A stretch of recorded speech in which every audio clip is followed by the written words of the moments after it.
Thank you, web browser, for updating my face. That's amazing. Ugh. Anyways, back to Megaman 3.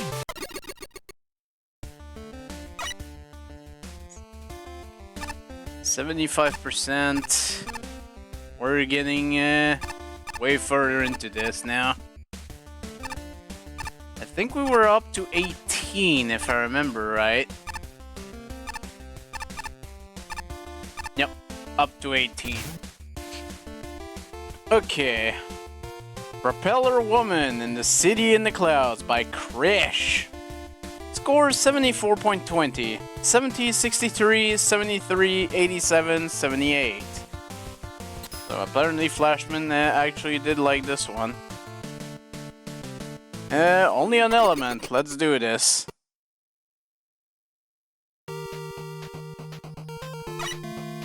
Hi, Little Nemo and the Dream Master. To be fair, that was another Capcom game. And we've got low gravity of sorts. Okay.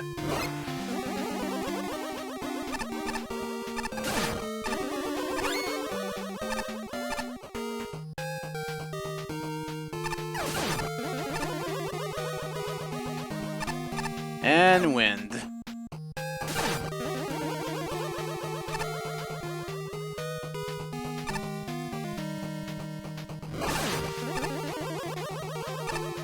Okay.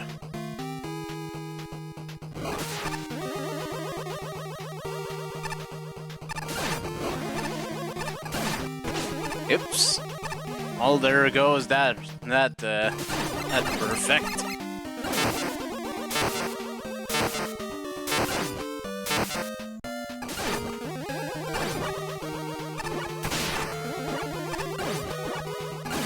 Put this cannon.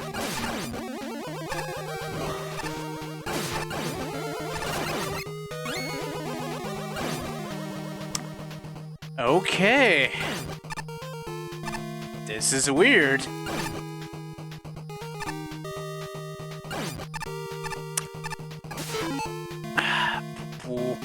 Come on, spoiler.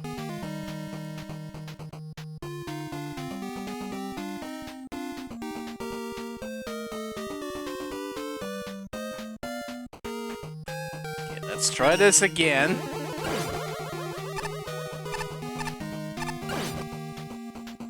Hopefully this time with less bird trying to eat my keyboard.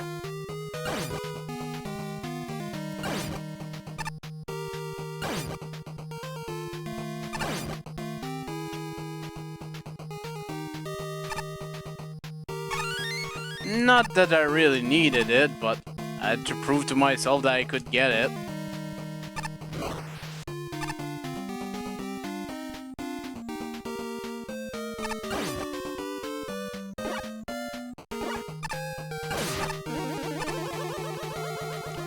Okay, so as long as these platforms do not hit spikes, they won't explode. That is good to know.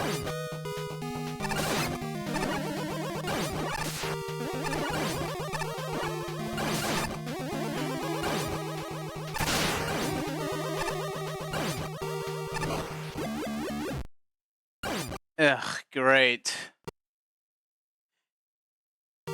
Okay, first of all, Mr. Bot, I am affiliated, so fuck you. Second of all, time for a ban. Because I don't think I've got any mods on, so...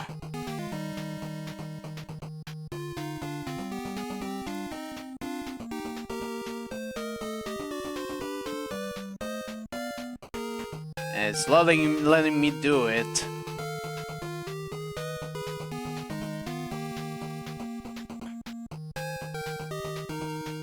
Thank you.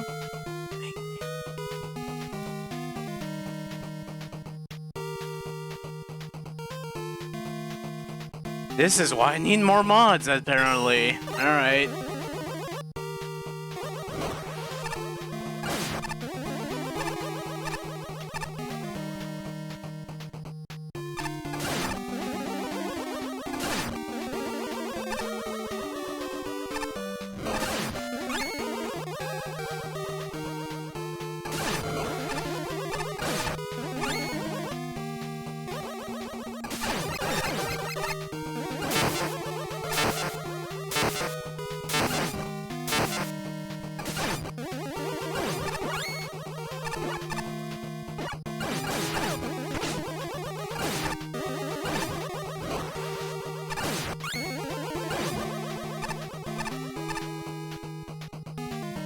Okay, let's do this better this time.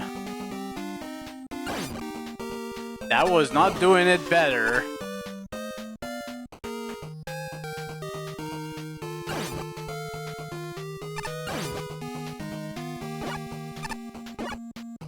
I do like the little effect when the wind stops.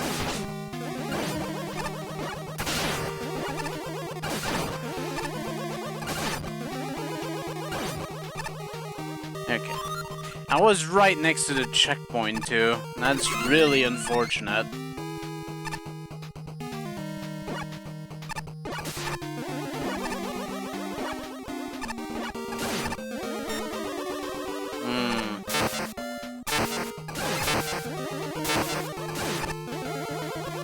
Okay. You got something going on.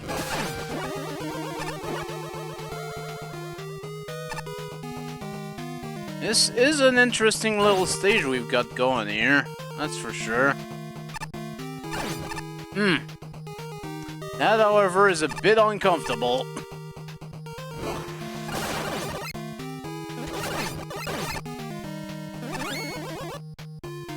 But it's fine.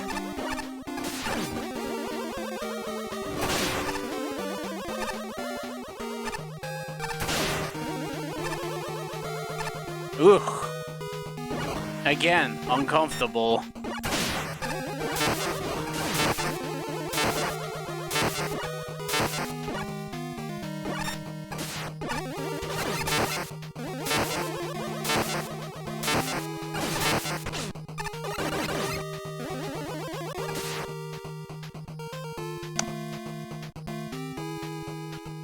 Ugh.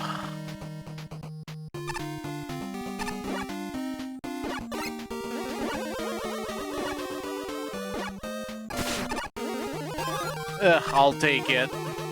It's not ideal, but I'll take it. Oh no. Okay.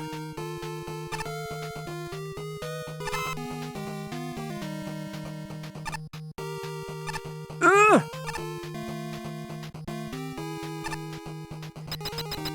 Oh boy.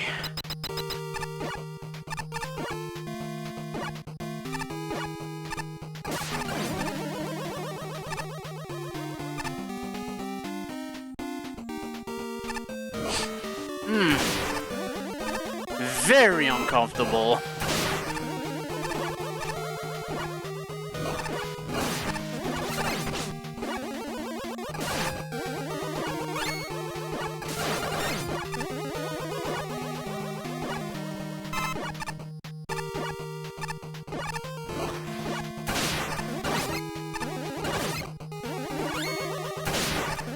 Okay, these are only damage spikes. Thank God. Okay, I really need these things to stop. Thank you. That's a little bit annoying.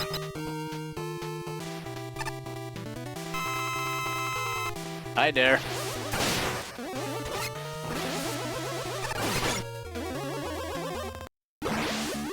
I did not have enough life, to be fair.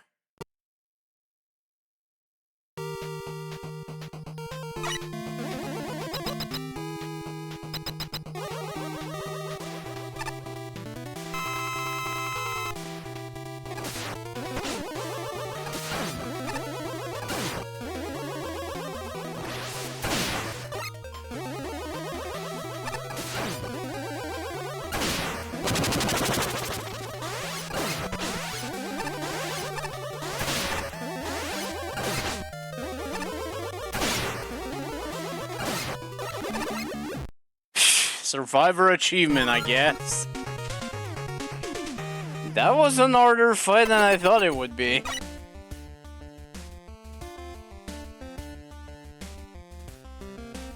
Alright, and being alone means I'm getting stuffed by a judge commentary, man.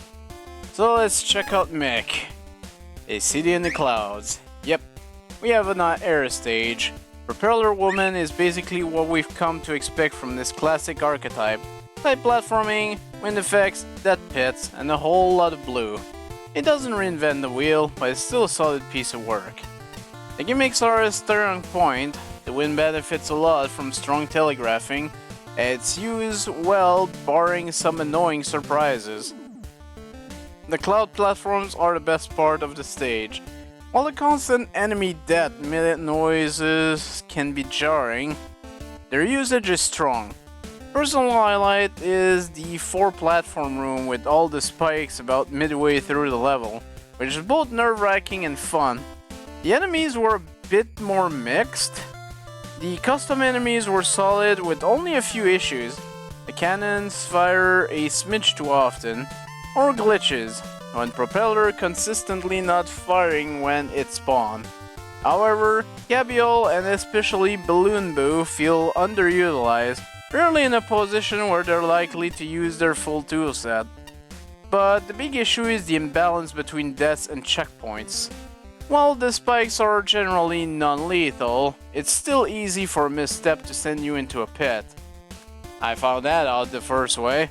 That by itself is fine, but the length of time between checkpoints tends to sting. Honestly, my main issue is that the checkpoints always seem to be after bits of instant death stuff. But anyways, the biggest example is the other scroll into the final section. They're both fine on their own, but they're trying to do both in one sitting can make the other scroll tedious and reflects poorly on an otherwise solid experience. Fortunately, Propeller Woman herself makes up for it. She seems like a typical Win Robot Master at first glance, though she benefits a lot from personality and proper telegraphing. When she gets to half health, she pulls a desperation move followed by an upgraded moveset, which is very Megaman 11. I appreciate that. Between that and her expressions, she's one of the more memorable normal bosses. While the stage is a bit rough around the edges, Propeller Woman itself is great. I'm looking forward to a rematch. Shinryu. Oh boy. There are two things oh hi Luna. There are two things that really knocked this level down for me. The checkpoints and some very annoying jumps. Enough for those, I think this would have been a far better stage. That said, this level does have some good aspects, with one of them being the aesthetics. It's a nice looking stage with a fun take on a relatively common theme. Having the buildings floating on cloud was a neat touch too. The introductions to each enemy and gimmicks are for the most part laid out relatively well. The first half of this stage has some well-structured challenges and is overall pretty enjoyable. Unfortunately, once the second half kicks in, a problem starts to arise in the form of a severe difficulty spike. The jumping challenges quickly fluctuate between easily manageable to obnoxiously tight, with virtually no middle ground. You'll go from a pretty fun setup that involves high jumping in between some spikes while dealing with enemies, then immediately to an overly tight jump across a pit starting from a platform with a very low ceiling. And if you're going buster only, you also need to take out a flying turret mid-jump, which I failed to do, but thankfully Met Helmet means I didn't fall in the hole. And there's also two instances of falling into a small opening while having to avoid hitting spikes lined up along the wall. A setup that I've always found frustrating to deal with ever since Jewel Man's level pulled the same stunt back in Megaman 9. Honestly, if it wasn't for the boss fight, I'd probably be a lot harsher on this stage. Propeller Woman is a bit tough to get used to at first, but unlike her level, I actually found her to be pretty fair. To be fair, that's probably me that didn't read the boss properly, but I don't know about fair. That's my personal opinion. But I'm sure she's learnable. This is mostly because you actually get some decent leeway for avoiding most of her attacks. I'd say the only one that borders on being overly strict is a certain pattern where she summons wind from both sides of the screen. More specifically the one where you need to slide beneath them. That aside, the fight is pretty fun once you get the hang of it. I just wish it wasn't such a pain to reach her. Hachi. The city of Cloudsville, but enough about that. It's a stage that started out strong, but the experience kinda took a nosedive the further it went on. As far as wind level usually goes, they suffer the problems of overly precise jumps over bottomless pit, and enemies easily knocking you over while you get blown off tiny platforms with the player unable to do anything to recover. This stage is unfortunately no exceptions, and those were the main cause of the dent in the fun score. While the wind particles can look pretty, they can be visually endearing in some areas, with enemy projectile easily blending into them due to the similar circular shape. Bonjour, poupou. There's also an animation delay when the player enters a new room. The actual wind is already in effect before the animation starts, causing the player to be unable to adapt to the environment at the time and leading to potential unfair deaths. And the curving direction the particles flow in screens with horizontal pushing can also get confusing. The particles moving upward could leave the player mistaking the wind would allow them to jump higher. Propeller Woman, while being an overall fine, fast-paced, learnable fight, ultimately left a bad taste in my mouth by the tedium of retrying the section before the end of the stage over and over, only to discover that the boss arena also uses death pits that you can get pushed into. Music is alright, but it really doesn't fit the whole Sky City theme in my opinion. The overall vibe seems to give up a sorrowful feeling, the supposed rather carefree setting. If I remember right, the song was from the first stage of Little Mimo Dream Master, specifically. Oh god.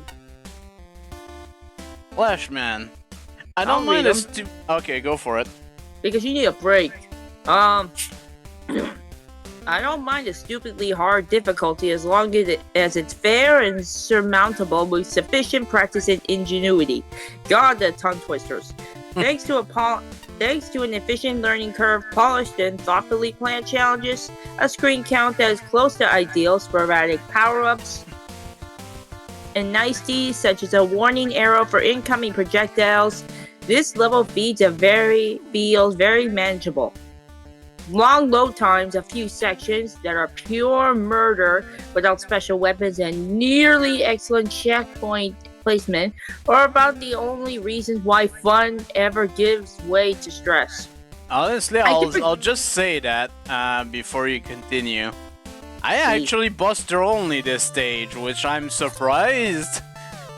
But honestly, if I didn't have the helmet, I probably would have caved in and used special weapons. There was a lot of instant deaths. You used the dog too. Cheater. I can forgive a couple of minor custom asset glitches, a few unnecessary bottomless pits that read as alternate paths, and the feeling that the level could have ended right after the exciting auto-scrolling section, because this is my kind of level. I love the aesthetics. Little Nemo is a great choice for the music. Okay, the graphics look authentically Capcom, especially the cloud platforms, and there is just right balance between eye-catching movement, the animated cloud scenes are my favorite, and stationary minimalism. The floating floof perfectly conveys the direction of the wind gimmick, and I enjoy how the floof suddenly drops from the sky upon death or screen transition. Propeller Woman's victory pose is a nice touch. I didn't even notice that one. Huh. What resonates with me most is that this is a platforming level requiring precise timing and a mastery of the movement physics to succeed. The well-constructed energy roster, complements the challenges, which remains tricky and interesting even after the screen is cleared of cabinets. The fight with Propeller Woman demands a certain nimbleness in line with the rest of the level. In the tradition of the best Mega Man levels, there are numerous strategies to lower the difficulty without wrecking the experience, and as foolish as it is to raise the difficulty by favoring the Buster, nailing the outrageous position is highly satisfying. I mean, again, yeah, I'm glad I was able to actually do it Buster only, but I probably would have broke out weapons normally. Anyways, a Spark.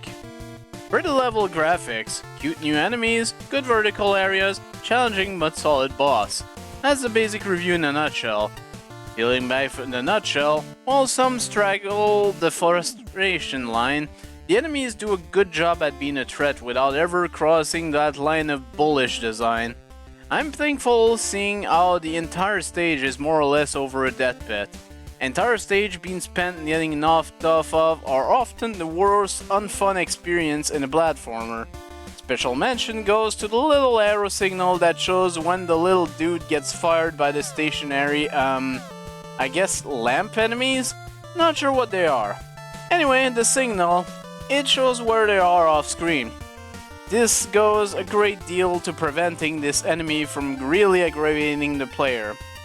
I'm not a fan of the segments where you need to weave into an indented floor whilst just avoiding the spikes lining the wall. Once might have been fine, but this was a pace-killing trend given their placement and just how tight they were. One final thing to mention is the gimmicks. The winds introduced well, it's impossible to miss after all, and it helps make so many otherwise plain areas thrilling. Hello poo poo, bye poo poo. Combining it with the rising auto-scroller is inspired. I'm sad to see it only turn up once. Even the basic depressed clouds platform get more or less fully explored in their setups here. Just excellent work with the platforming aspect of the stage. Propeller Woman is a significant step up in difficulty compared to her stage. She has quite a lot of very tricky to dodge attacks, and that's okay. She's a very solid robot master fight. She'll probably kill the player a few times before they best her, but she just takes some learning and has good enough tells that even the tighter to elude attacks can start to be reliable. Also, very much appreciate the restraint, not requiring the player to drain an entire second L bar to reach her second phase. Plus, oh my god, the sequence of air shooters that signifies this phase change only happens once. Thank goodness, given it's the hardest thing to avoid in the fight. Had it kept recurring, it might have slowed the pace of the fight down.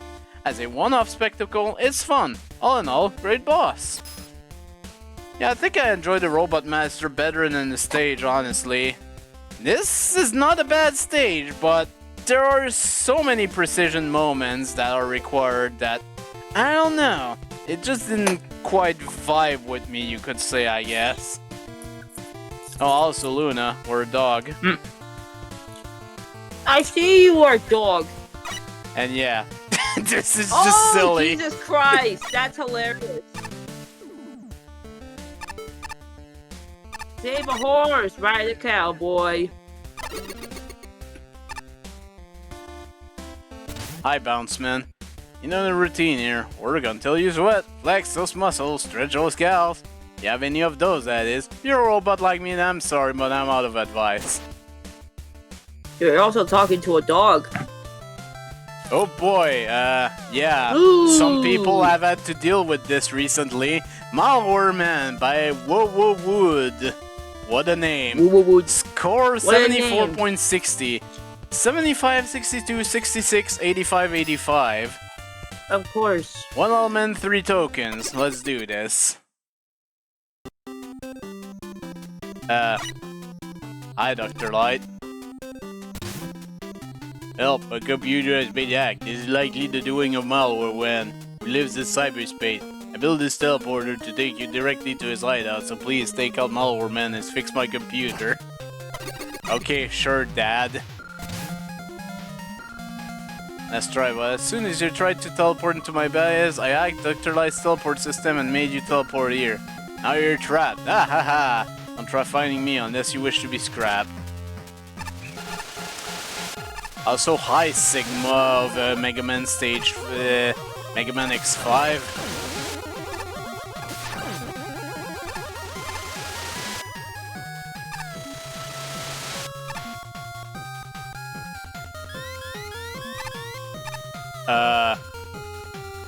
The face?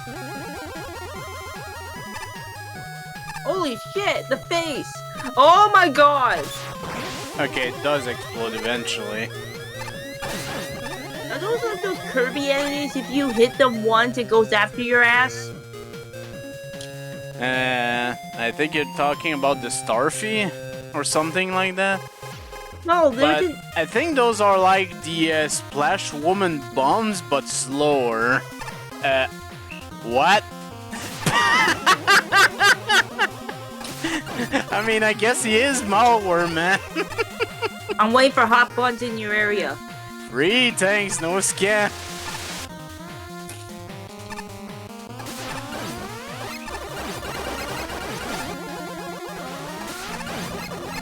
Okay, that was easy. Poo-poo, there's hot buns in the area. Complete the full way offer to claim your free trickster token. Fall down the sheep block tower.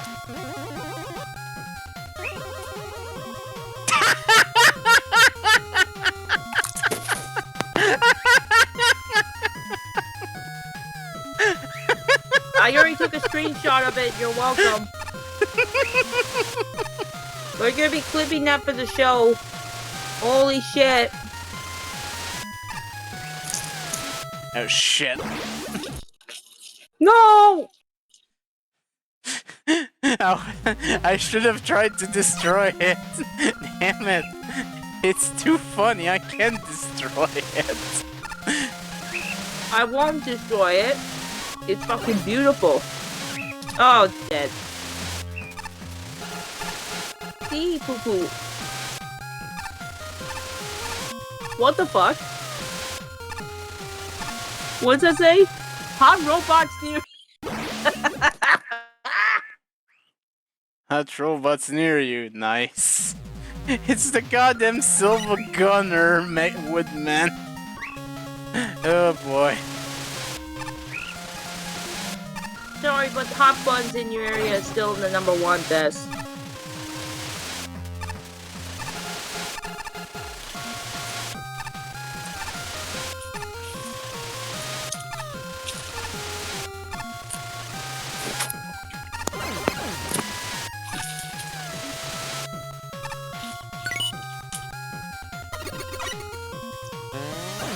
Okay, that was pretty nice.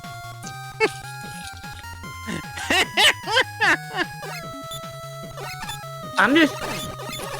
Oh well. Yeah, shit. Oh. Oh, you have to press the X. Makes sense, I guess.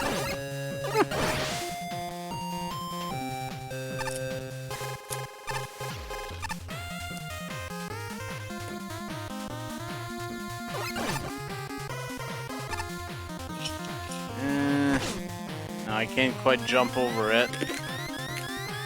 Dr. Wily, why you got this crap on your computer? That's Dr. Light, though, but yes. This is because the stage is Malware Man.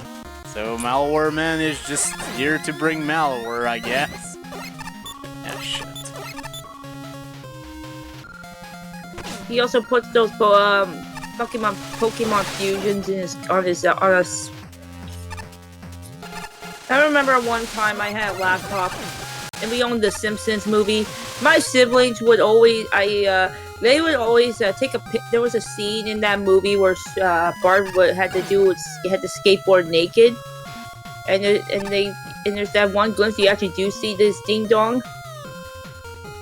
They took a screenshot of that. Oh boy. And they hid it in my computer. So anytime I would look through my photos, I would find that ding dong in my fucking computer.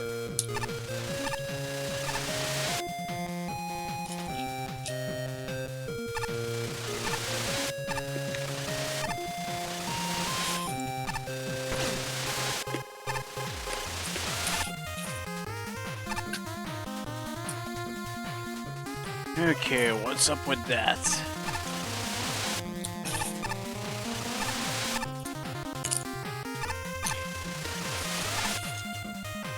Oh, actually, it gives you leeway a bit.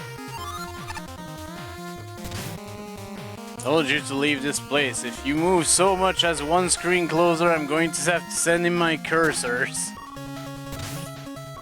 FreeTricksterTokens.com. To claim your free Trickster token, complete the following offer and get across the Tomahawk platform obstacle course. Okay. This is a thing that's gonna be happening. Oh boy. I might just have to break out weapons, but I haven't yet, so let's try to do this somewhat legit. If I can jump, that is. Poo-poo, he can't jump. Ah, poo-poo. Doggo can't jump. Unless it's Megaman 5.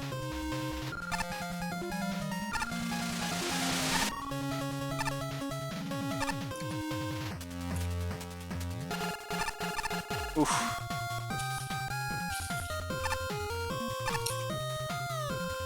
Oh no! I didn't even notice that continued to be a hole to slide in. Shit. That's my mistake.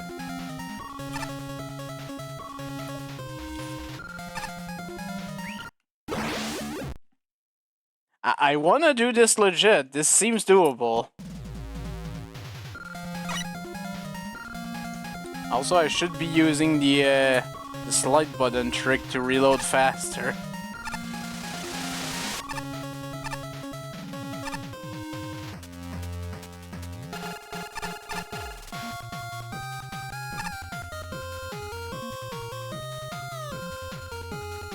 Probably should have broken that.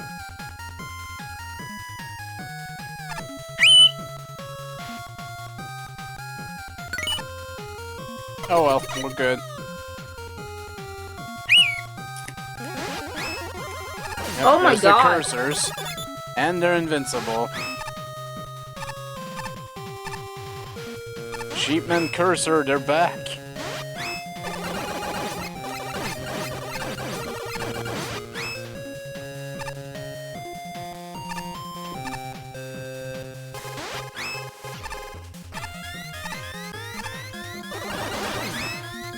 Hey, gotcha.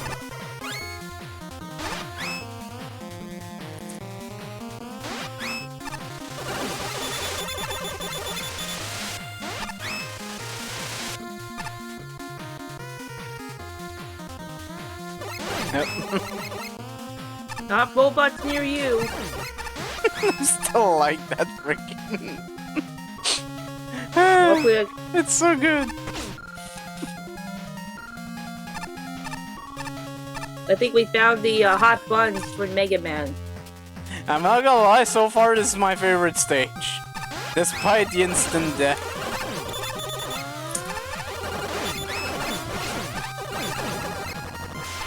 Okay. FreeTricksterToken.com. Complete the following offer to claim your free Trickster token. Find all the key coins to claim your free Trickster token. I'm guessing they're in the coming areas. You think this is funny?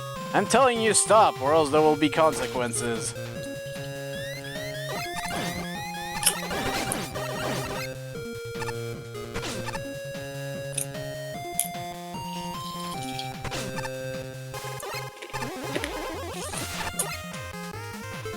Okay, let's break the no weapons thing. I needed to see if there was anything there. Well, I can freely use these now.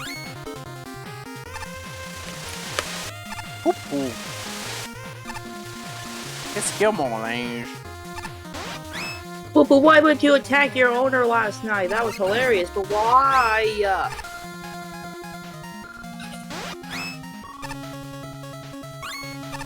Okay.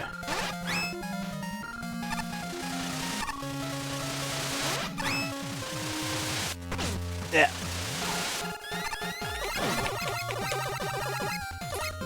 Hot poo-poo's near you. Sorry.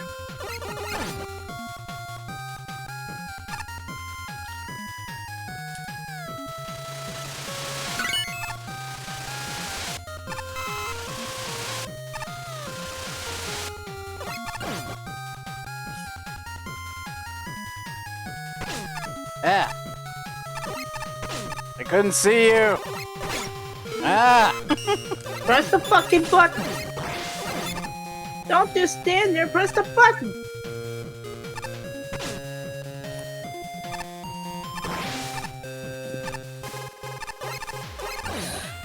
Okay.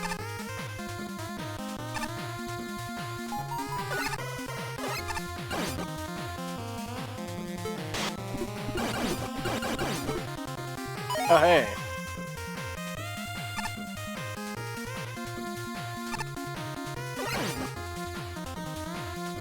Oh, goody. Ah, okay. I see how to get this.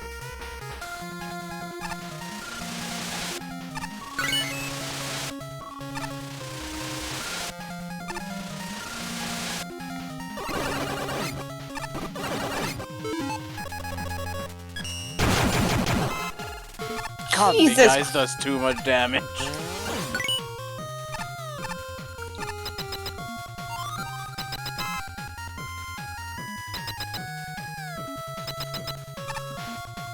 Yeah, I don't believe you for a second.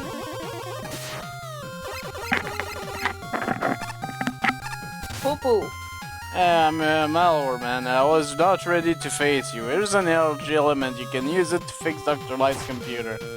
Bullshit. Oh! So unfortunately, I guess the level creator never had time to finish making his boss.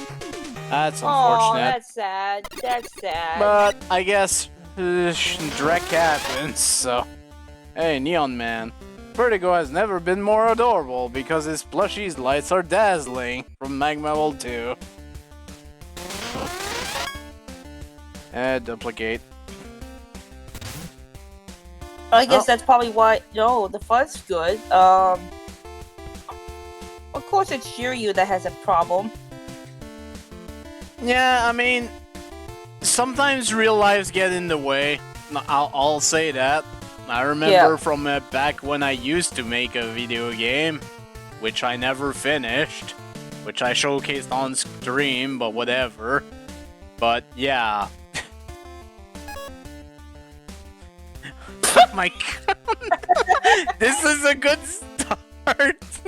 Hot robots near you while he hates them. Free thanks, no scam. Good grief, I've never been happier than Dr. Light's ad block is terrible. Pop-ups are nothing short of hilarious, and I adore how well they work in the level. I also appreciate the humor that is freetrickstertokens.com, and the individual challenges were just plain fun. The key token was a bit off though. Collecting every coin leaves you with an extra, so it's a pinch broken. Really? I didn't even notice that. Besides the humorous element, the level is just plain fun. The sheep blocks are decent by themselves, but they work really well in tandem with wall blasters. And of course, pop-ups. The virus mines are a nice twist on Splash Woman's mine. Okay, so that's what they were indeed. And they hit the right mix of longevity and speed to make a fair challenge. Tomahawk platforms are a little less interesting, but the combos with sheep blocks are something I haven't seen before. And it taps everything off with the malware cursors, which provide an excellent halfway twist that makes things more difficult. The only real issue with the level is Adamski. It doesn't add much besides being obnoxiously loud. Wait, what's Adamski? I don't even remember. I don't know. Otherwise, Malware Man's level is super fun. Unfortunately, it ends on a sour note. Boss corridor with no boss is disappointing enough normally, but the level was super creative. The way it just ends was so disappointing, especially since there wasn't much reason to not have a boss. Twin Cannon worked pretty well with just one extra malware cursor, so I'm sure Malware Man could have been a reskinned dev kit boss with some extra minions. Oh, you know, life, asshole. There's over 30 different robot masters alone. I'm sure something would have worked. Would it have been perfect? No, probably not, but it would have been an improvement over nothing. Still, for all my issues with the complete lack of boss fight, the level before it was still really fun. I just hope to see an actual Malware Man encounter down the line. Shinryu. I'm a little surprised it's taken us this long to get a level based on more traditional adware and computer viruses. It's a fun concept to be sure, and I say this stage uses it to pretty good effect. I really like those ads. One of the best aspects of the stage is how these sheep blocks. I found the challenges based around them to be quite fun, especially for the first token. While their layout aren't all that complex, they still manage to be engaging, thanks to there being other things to look out for, either by needing the time to jump at the right moment while on the blocks or by dodging enemy bullets. They're also combined rather well with the other gimmicks. Speaking of which, while I'm usually not a fan of screen obscuring gimmicks, I'm willing to give a pass to the pop-up ads here for a few reasons. The first is that they don't take up that much room to begin with, and the second being that you can actually get rid of them. Yeah, you click the X button. One thing I have a harder time looking past are those floating enemies that home in on you. Yeah. While I don't mind the general functionality behind them, it feels like they linger around for way too long before eventually exploding. While this wouldn't be a problem normally, considering how slow they are, the rooms they show up tend to be somewhat cramped. If you accidentally hit one, there's a decent chance of it cornering you with no way of avoiding it. However, my biggest issue with the stage is by far has to be the ending. Simply put, Malware Man should have been an actual fight at the end of the stage.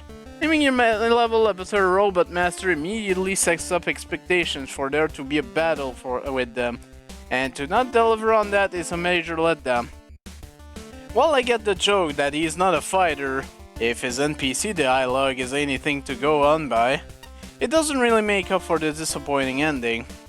If there was a well-designed boss fight at the end, I could see this being one of the better semi-finalist stages in the contest. Unfortunately, that anticlimax really drags it down. I still find it to be fun, if just a bit disappointing. Maybe that was the joke. It's like, he's the big bad Malware Man. I'm sending all your malwares. Oh shit, you're here. What do? Just take the element, bye. Yeah. Maybe that was the joke. I'll give it that. You are the 1 million player! Congratulations, you won! Yeah, that was another one. Now this is a cute little stage, full of charm with this sprite work, such as the pop-up enemies that are incredibly hilarious. I especially like the detail of you needing to shoot the axe to get rid of them. Being computer team, there are obviously some uses of shipment components. The invulnerable cursor enemies are not as dangerous as they sound, as the cursor themselves mostly are put out of the way most of the time. The sheep blocks are used very well in this, especially the descending tower part combining the pop-ups you need to get rid of. Just a minor annoyance without the pop-ups appear before any other enemies on the screen appear, making it possible to completely obstruct them without the player knowing firsthand. It's a bit more cheap than challenging, I feel. This seems to be a slight oversight with the level progression, as we only seem to need 2 key tokens to complete the key, but there were 3 key tokens? Oops. I seriously did not even notice that I already had the key after 2. A bit disappointing that there is no aforementioned Robot Master at the end, nor is there any boss for that matter. Unfortunately, for time constraint reason, I'm sure, but don't be afraid to put a default engine ready, boss.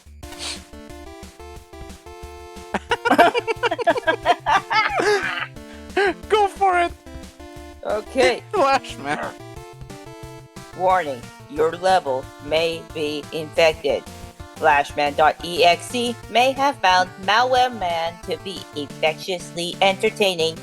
The following files are likely causes: story.fun, music.great, titlework.clean, theming.thoughtful, atmosphere.absorbing, reskin-octopus.mind.creative, boss-logo.cool, checkpoints.appropriate, power-ups.useful, tomahawk-platforms.good, sheep-puzzles.tricky, no-boss.fight.ah.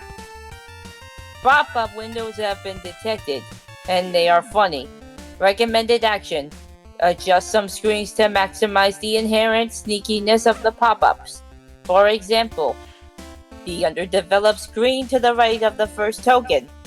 Make them respawn and pull up one additional type of advertisement to diversify the comedy. Lose weight fast picture of a robot detaching its head from its body. That would have been pretty funny, to be fair. Your graphics settings have been recently changed. They are currently set to sickeningly green and more MS Paint than Megaman. Some adjustments are recommended for optimal viewing, but if you are happy with these settings, no action is required. The following files appear to be causing minor damage and should be repaired or deleted. Flying-saucers.non-threatening,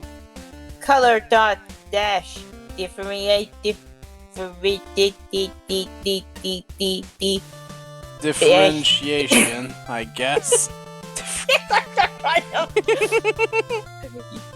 Luna.exe is broken. Action dash too close. Shit.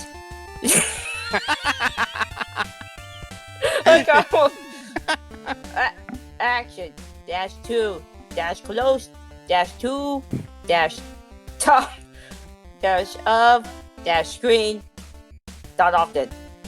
Instant dash death dot too much. Final dash stretch dash could dash be dash more dash elegant dot yes. Dual dash token dash exit trust teleports dot please just one. 2 dash wave dash transitions dot y. A scan of the challenges have been completed. Summary: token challenges are clearly labeled and part of the narrative, which is appreciated. The first key coin should appear sooner. showing players what they are looking for, and that these collectibles can be found on the main path rather than on a side path like the other tokens. Things get combined a smidge too early, leaving fewer surprises for later. Some asset interactions such as the Tomahawk plus Sheep token challenge are inspired. Flashman.exe has stopped working. Your level is now vulnerable to other options. Opinions, but yes. That was a pretty good review, Flashman. Hey Spark, I must say I'm surprised how well this level turned out. Given that the first things you see are obviously memes, to see genuinely thought put into their implementation must have then actually, gosh, power, suit the level already elevates this stage compared to anybody else who has used memes in this contest. The level was laser focused, where every element had its time to shine. I liked how the sheepmen blocks were used for a different purpose just about every time that you saw them, from platforming to puzzles and everything between. The Spade Token Challenge and the room before the second mini-boss were really good example of their use. This is a stage I first saw back when Loyana was playing as Proxy. The pop-ups were a rather interesting use of a screen blocker. I grasped how they acted at first, but I was the one watching and the player, just didn't. That said, there were a couple of places where these combined very well with both the enemies and other gimmicks you chose to use, involving removing them in a limited time frame or adding trapped enemies that the player could easily activate by mistake.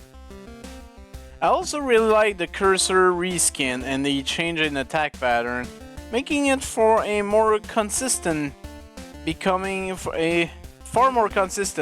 a very good gimmick rather than a frustrating enemy. Checkpoint placement could have been better across the stage. The level involves a lot of waiting around and has quite a bit of instant death near the end of relatively long sections, making it a bit annoying to keep rebuilding these.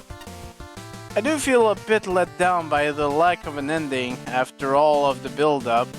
A stage does not need to have a boss to finish.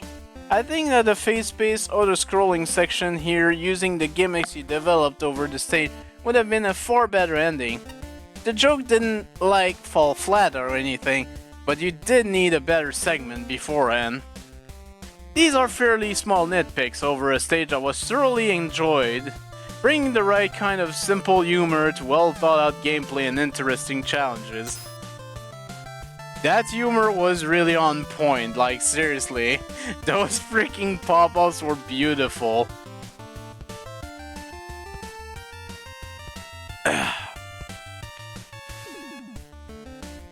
Really truly enjoyed that stage, honestly.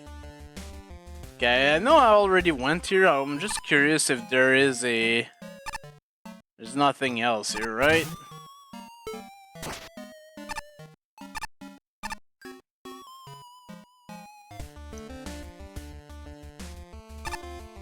Alright.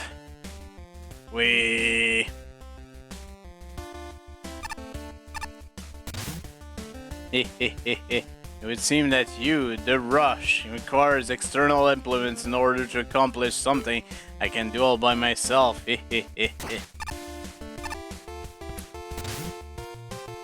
Pipe Man. Well, Pipe Man by EVA maybe, or EV maybe? I don't know. It's one of the two. Score 76.80. 77, 61, 87, 84, 75. And we've got one element at 3 tokens again. Let's do it.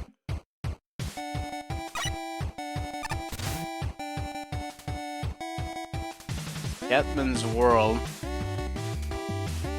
Quackman.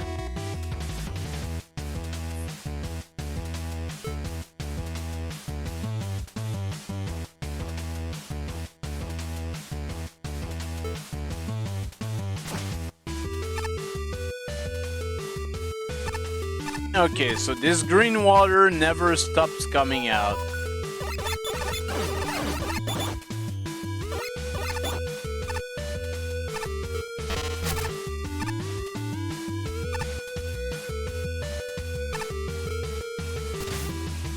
This area is under construction. Please turn the other way and continue with the level. Thank you.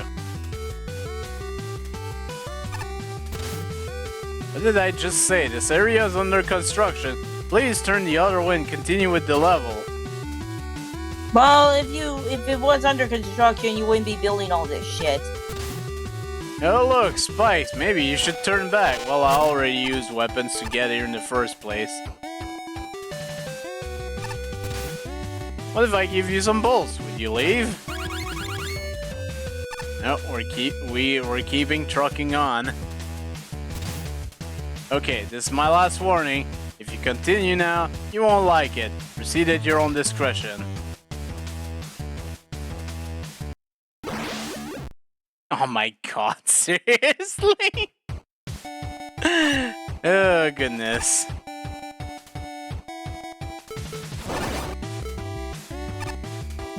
Oh, got murderized by Sans Undertale, everyone. As God intended. Oh, okay.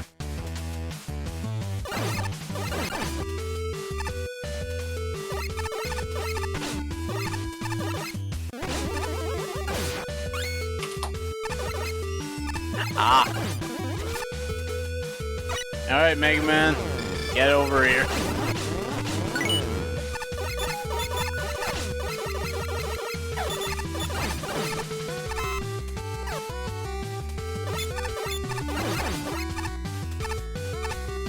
Now it's your time to choose.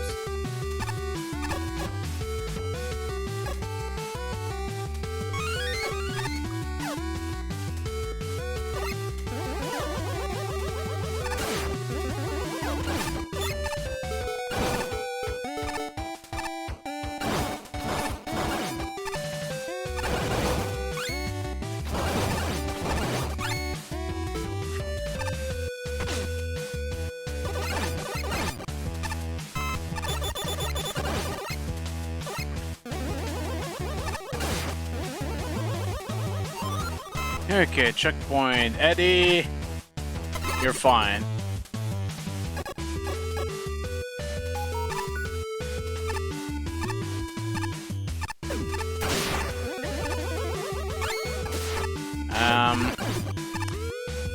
There's supposed to be platforms with this boss.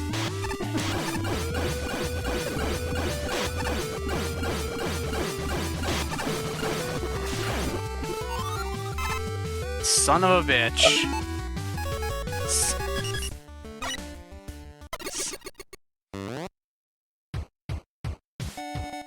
Okay, it's another one of these gotcha tricks. Gotcha.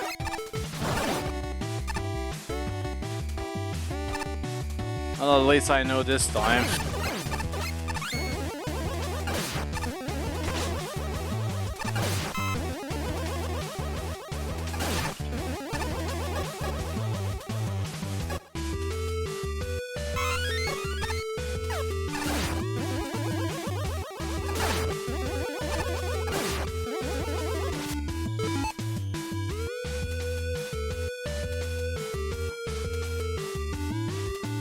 Sorry, I need to clean up a gift from Poo Poo. Just give me a sec. There we go. Oh, Poo Poo.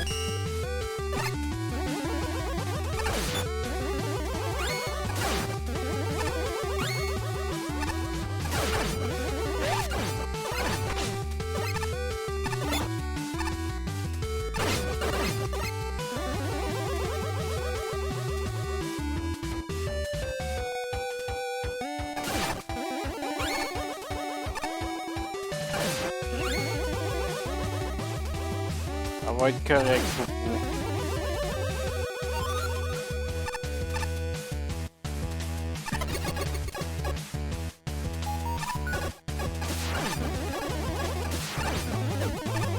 Oh, that's how you're supposed to do this.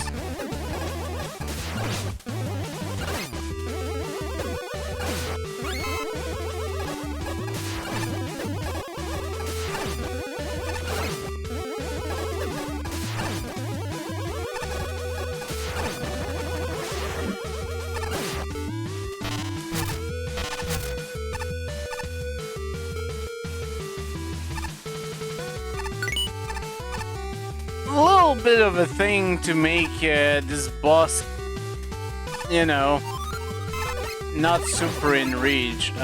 Okay. Hey, we have to put the pipe somewhere, man. We gotta put the pipe.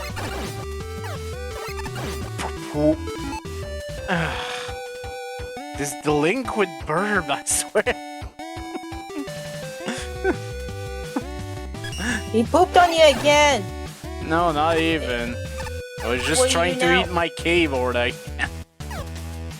Poo-poo, it's not millet. Cease. Don't you have anything better to do than to eat the fucking keyboard? Apparently not.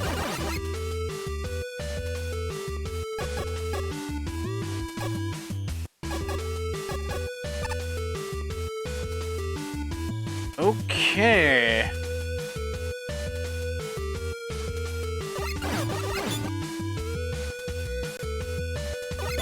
Remember when in Dirty Harry he played Megaman? Oh, okay, so that's how that works.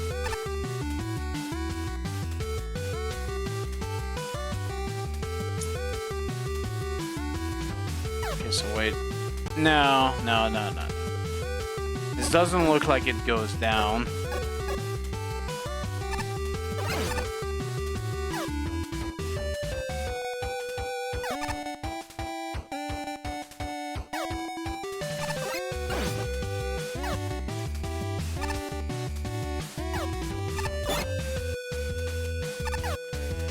Nice use of those Mega Man 4 Game Boy shield guys. Okay, so I'm guessing the challenge for this is over here. Look at that! It actually uses platforms. You baby. Yeah, Okay, that was simple enough. Where? Poo-poo.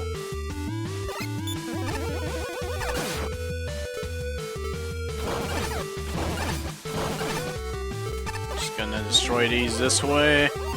Okay, we've got all the tokens now, so...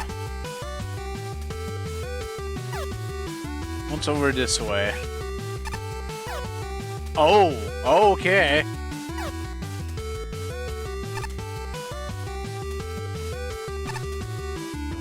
Well, he's just stuck there.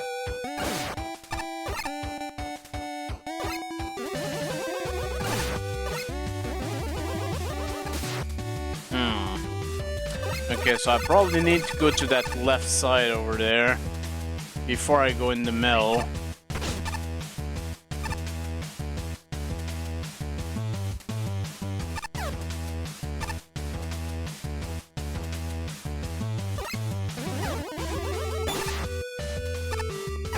Yeah.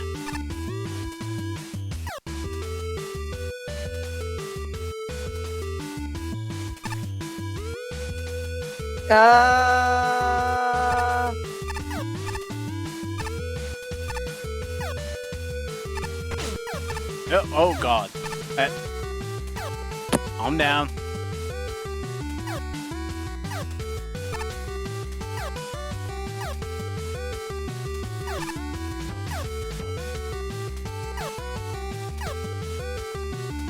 Go down, please?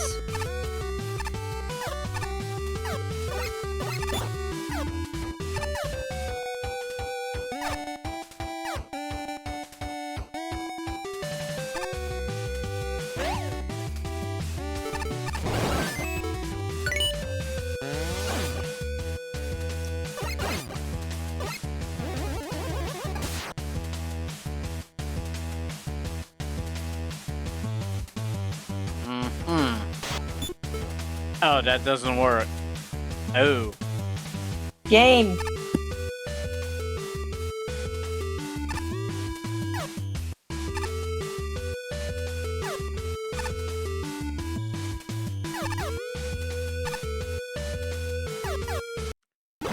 That's my bad. Does that mean you gotta start over? Yep.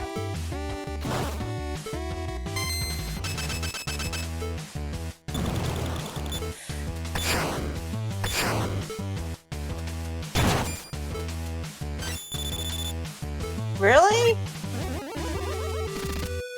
Okay, so you are forced to do all this.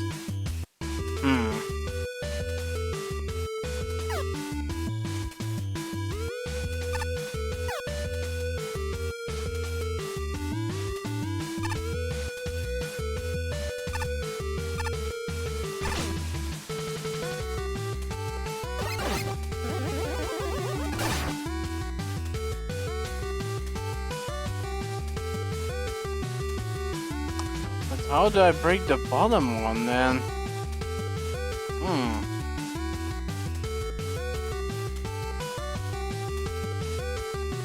Because there is no way to go there from down here. Not that I can see.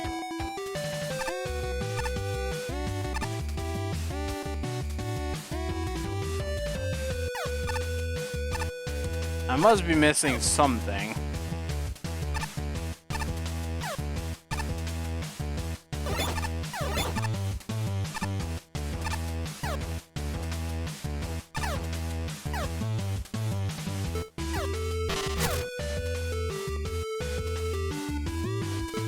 There you go.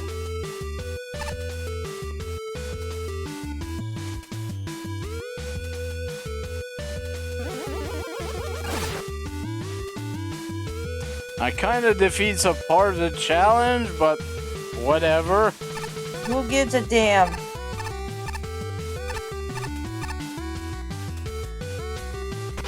Yeah.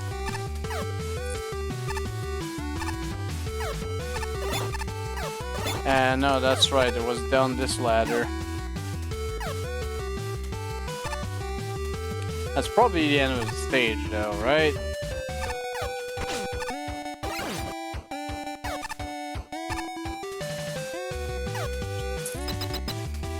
Yes.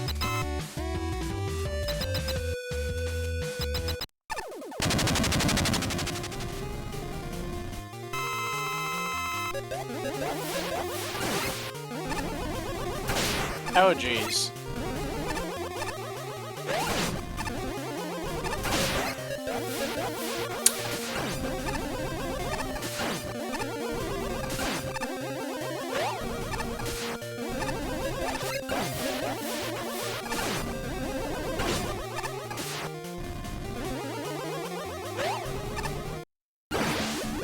Ah, so close. At full HP I can definitely do this. This pattern is easily learnable. And I got slapped in the face by a bird. Poo-poo! Doggo! Oh Christ! That's a new attack.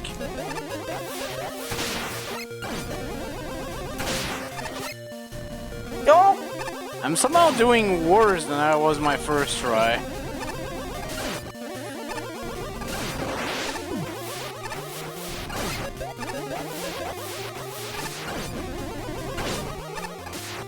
What the fuck?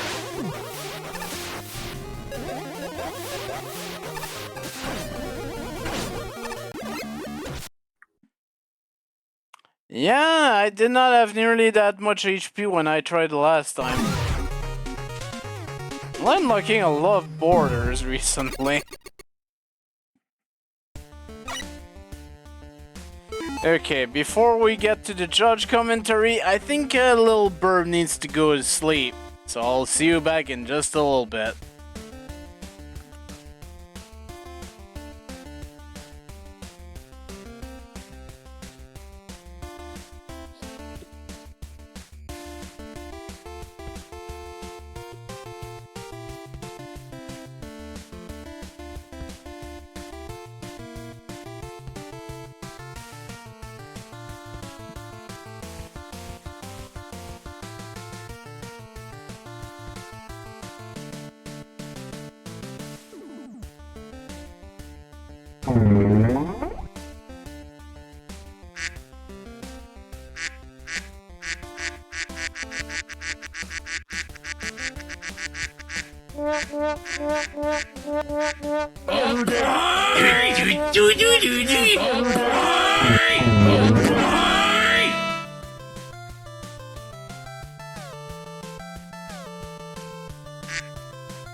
Lady Luck, can you go fuck yourself?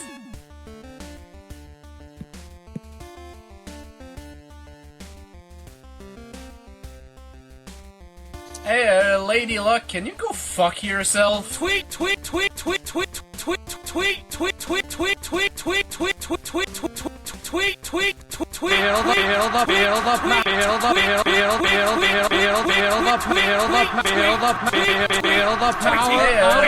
Luck, can you go fuck yourself?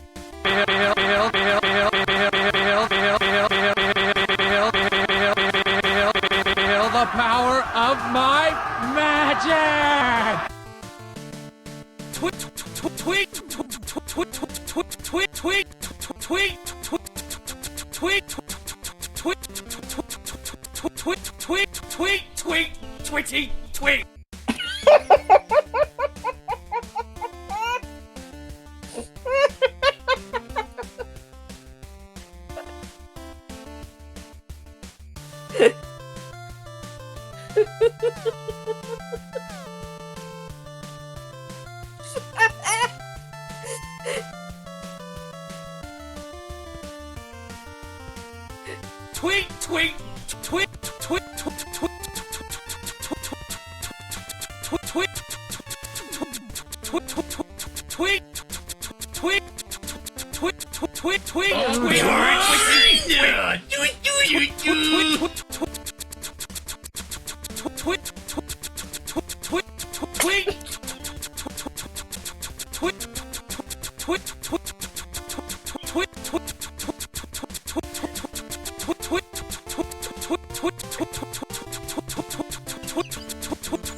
Yes, I'm having lots of fun. Thank you for asking.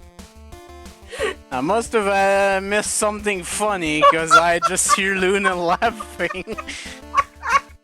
I'm fucking around with the soundboard again. I see.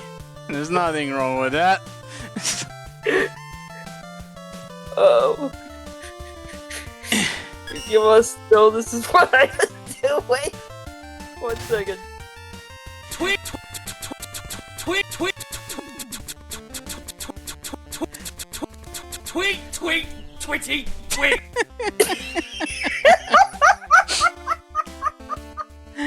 Okay, let's read Mick. I have to say this is a better level than I expected from first impression. Pipeman's sewer lair has some pretty interesting design, owing to its more puzzly gameplay. The gimmicks are a big help for this. The water spots make an excellent movement concept just by themselves. The ability to adjust them adds an extra layer of interest. The giant stopper tallies make good obstacles to facilitate the puzzle solving. The clear pipes are a fun way to get around, and they're effective for the med boss. I'm glad to see someone making use of Tate Pakun's Game Boy traits, though the explanatory sign could have been less needlessly snide. As for the other enemies, Mouse, Bale, and Fujin handle much better than usual, getting scenarios where they're more than just charge shot bait. Meanwhile, Wrench Joe is an interesting opponent whenever he appears, and I like how he waits until the last one to throw in a shield. Did not notice that because I killed them too fast. For that matter, the strongest part of the level is easily its difficulty curve. It introduces things in an effective and clever manner, builds them up as the level progresses, using mid-boss and pipes to break it up, before culminating in one massive puzzle that challenges you on everything in the level. It's exceptionally well made, and I largely enjoyed it. Unfortunately, the visual design is severely lacking. My biggest issue: there's no difference between a turned wheel that's on A or B, and there's nothing indicating which water spouts are active on which mode. That's not always a big deal, but if you don't have the spouts on screen, it can get confusing if you have it to pause. Additionally, a visual indicator on Tetapacoons you're not supposed to kill would make things much easier. In fact, just making them invincible would have done the trick. Not only would it create a clear visual, but then the 99 health wouldn't be necessary. Really?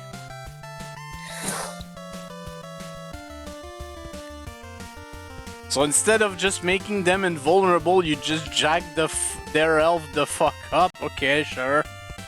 The boss is much better for the visuals problem, but sometimes the stump telegraph seems to fail, leading to cheap hits. As a whole, I rather like this level. It definitely has issues here and there, mostly visually, but it's got a very solid start. A little more graphical oomph will go a long way. Shinryu. Not too bad of a level here. I was fully expecting a more maze-like stage with a name like Pipe Man, given the obvious way those pipe gimmicks could be used. So I'm happy to see it's more on the puzzle platforming side of things. Set platforming is alright too. There's a lot of focus on valve switching and interacting with the Tate... I will never get used to this name. Tatepakans here, the latter of which I don't think has been explored much. At least not to this extent, over the course of this contest series. So it's nice to see there are one notable quirk setting getting used to decent effect here. On that note, while a lot of those sections are passable, there's also kind of an issue, seeing as there's not much else I can really say about them. Maybe it's the samey setups with the Tatepakans after a while, or the very lacking aesthetics, but there just wasn't much else that felt noteworthy here, barring segments toward the end. The final segment before the boss is the one that stood out the most to me. What with needing to destroy 4 blockades by going down 4 different paths. I did notice that you can completely avoid going through one of these, however, by using a charge shot on the very bottom path, thereby taking out 2 blockades at once. You can also, technically you only need 2 paths, but that's beside the point. If anything, this feels like a minor oversight, but it does affect the intended flow of the stage either way. Lastly, there's Pipe Man himself. I think this fight is pretty decent overall, but it feels like he might do too little damage to be truly threatening. I kind of face-tanked almost every attack he threw out at me during my initial fight against him, and I still ended things with more than half my health intact. Attack pattern wise, he's perfectly fine, but I think he could stand to have a bit more damage output to make things not completely one-sided. And that's bullshit too. That spike launch is kind of a thing. Overall, yeah, it's a relatively fine level, if a little on the repetitive side. Shinryu, you're full of shit. Whoa, what's this portrait, Pachi? Engineer Joe Gaming. I'm quite a fan of this one. A puzzle-oriented level that has you toggling valves to keep certain water spouts active in order to progress. I like the transparent pipes. Not only better for path clarity, but also they make it much more fun to watch Megaman going for a ride. It's also subsequently very handy for mapping out the split paths during the puzzle part.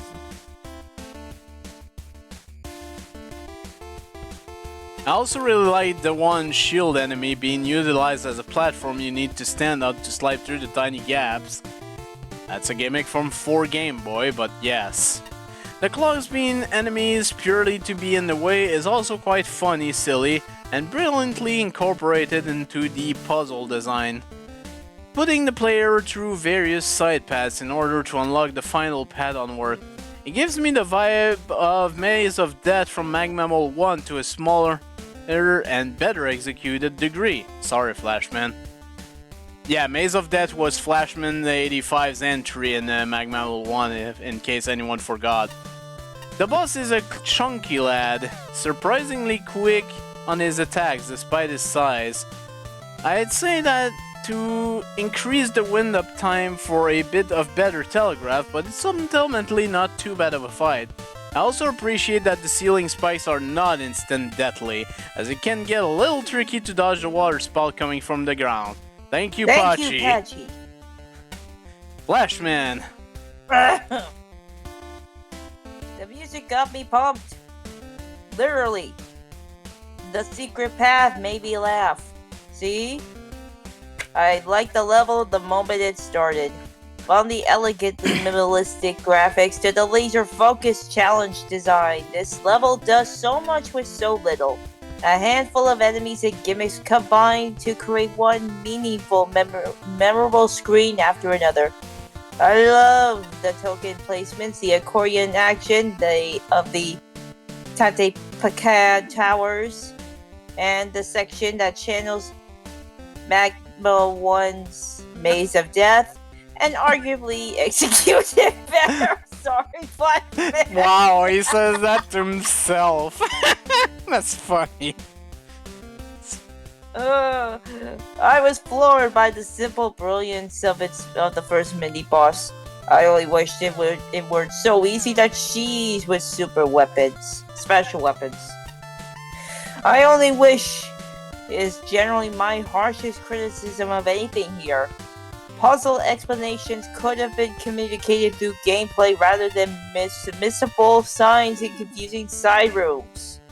I preferred if it were impossible to get stuck rather than unlikely, especially in the telly block shaft. Disabling ice wall and magnet beam would help prevent cheating. The mouseable mob could have been more challenging. A few oversights, no health refills in the maze, infinite keys, an exploit to clear the telly shaft with just 2 shots. Scuff the polish.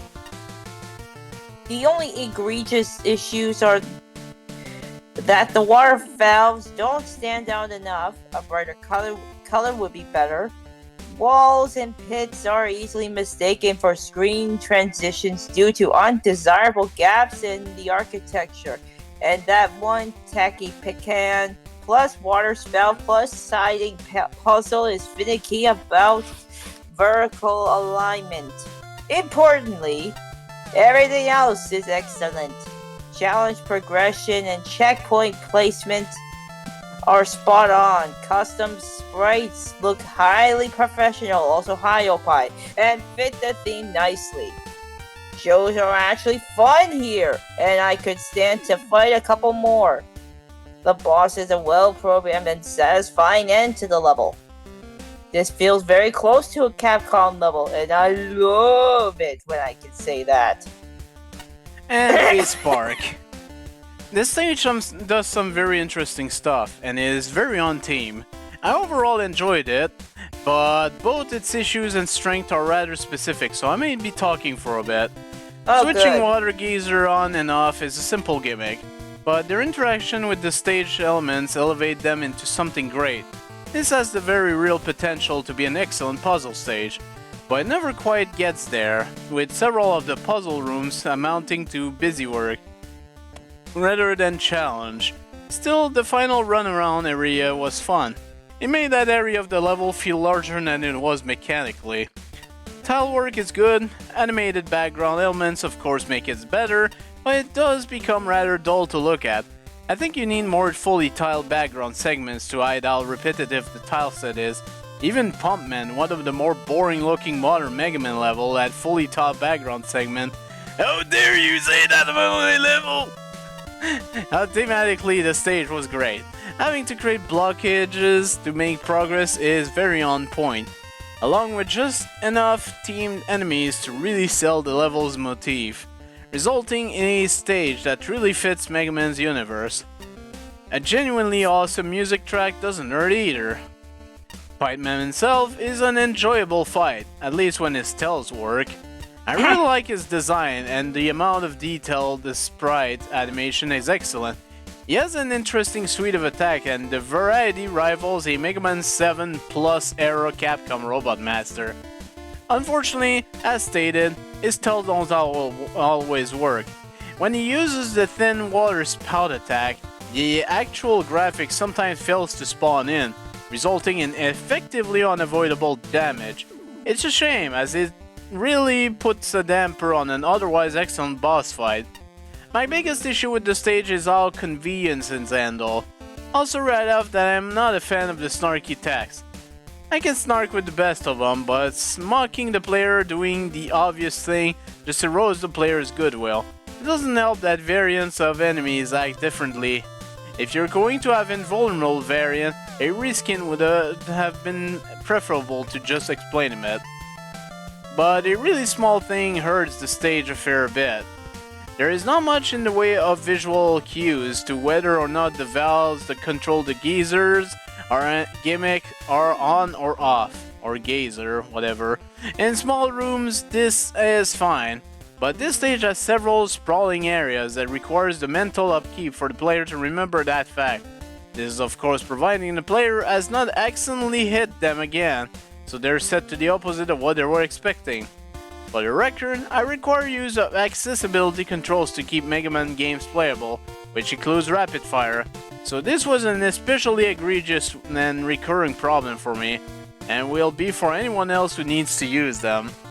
More on-screen cues and a much more obvious graphic for what is on or off for the valve would have solved this right up. A more colorful graphic so it didn't look like a background element wouldn't have hurt either.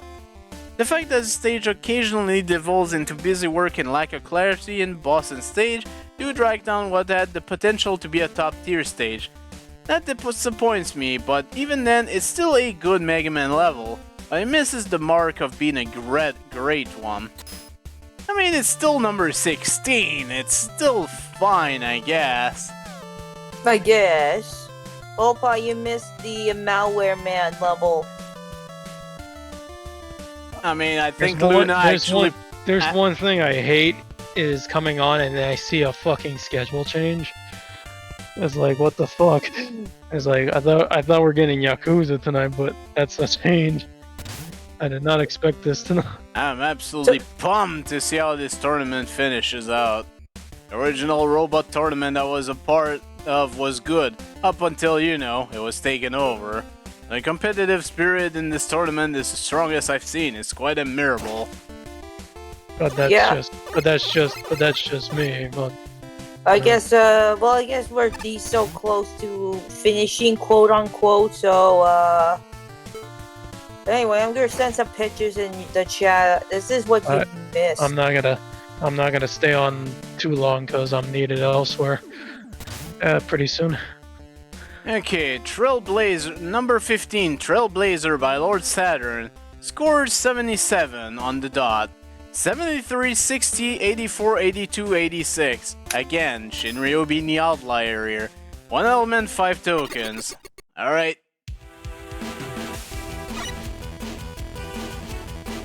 I know this song. What the hell is this song again? Well, it's got the it's GBA. I think it's from one of the Battle Network games. So what does this say? The entire colony is in disorder to this havoc. You may need to rearrange our entanglement platforms and fight our own security robots in order to get to him. Where is the mysterious man on the comms? Okay. So this is how this works.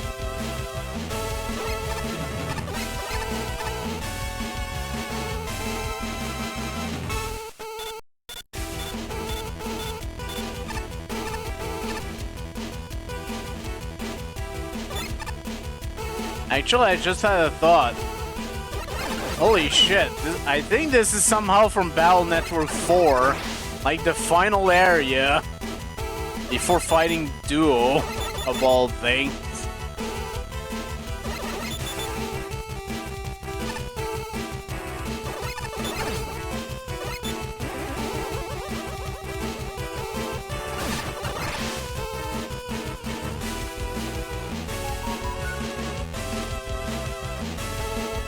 Okay, so I want to bring that down, but not too much.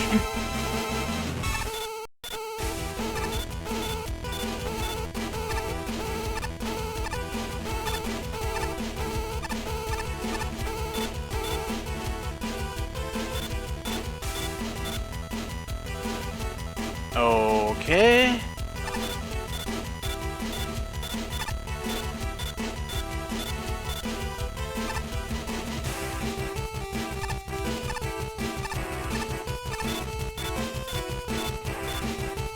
That works.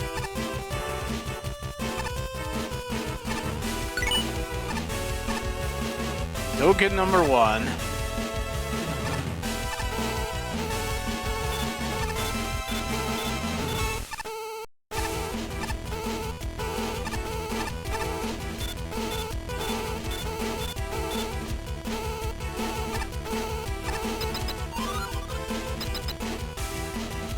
Disposal zone.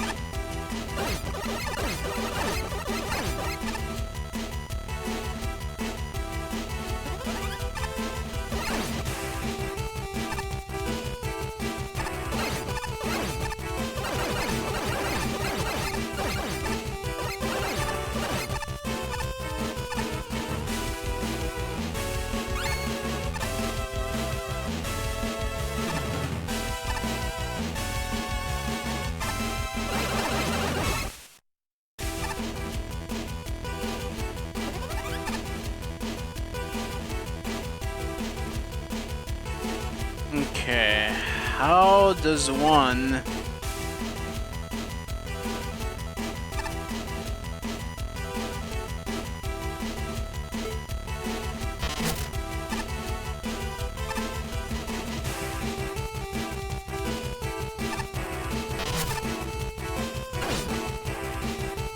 Okay, these are damage spikes.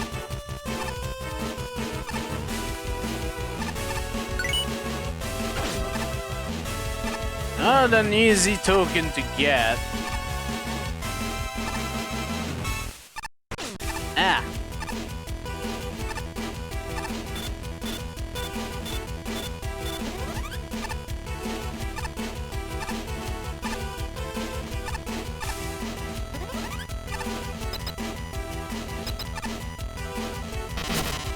Oh, oops. I forgot to equip manning the beam. I see that over there.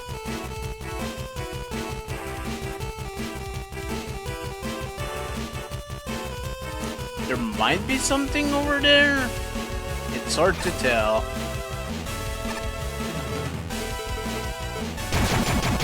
Not what I meant to use.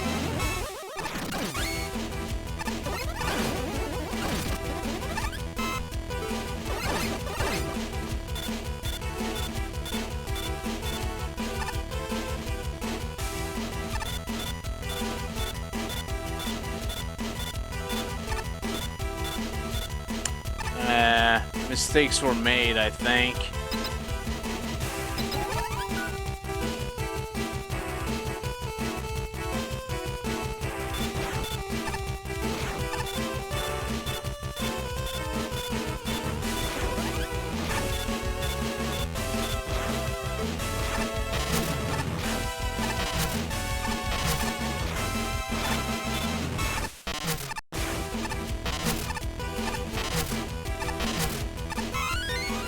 You. Look at you. Dang it.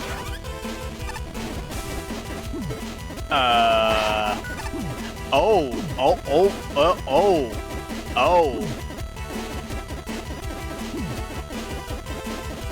Like a dimensional hole in there or something.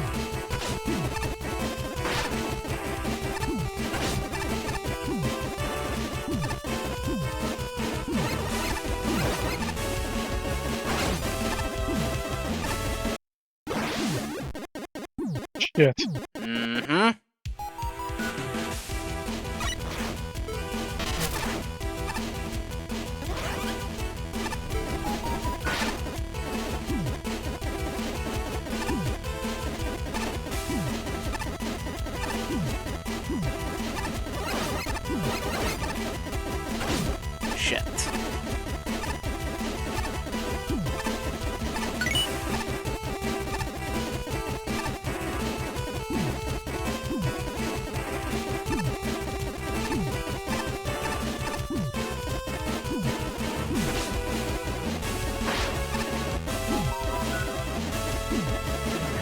I'm sort of curious about what's down here, though.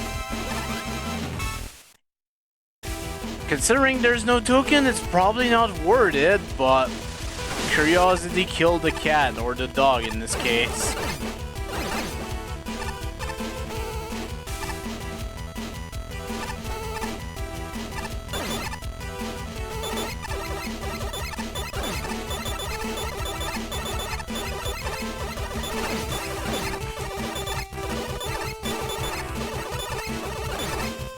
Haha! Exploits!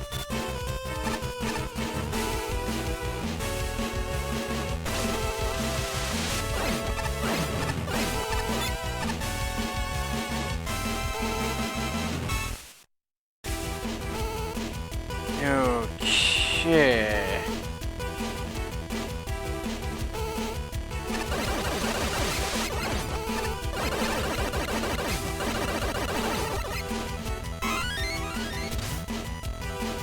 Oh shit, there is a diary here.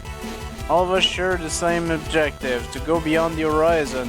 There cannot be boundaries to science, but Earth must stay safe. That is the reason of our seclusion in the space station and omission of all data. The Astral Voyager has shown quite an interest for us, and made the Trailblazer his home, and as his homeland can no longer be found.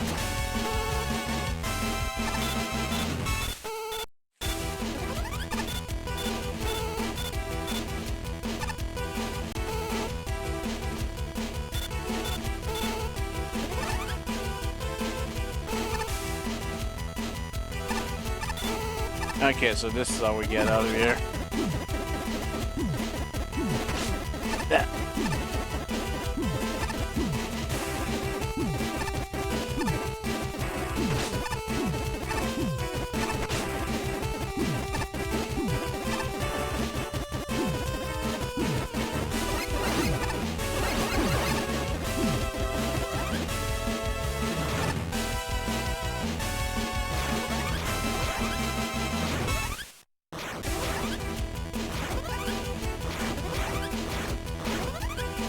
Sorry, I'm taking a sip. Oh, that's your life right now.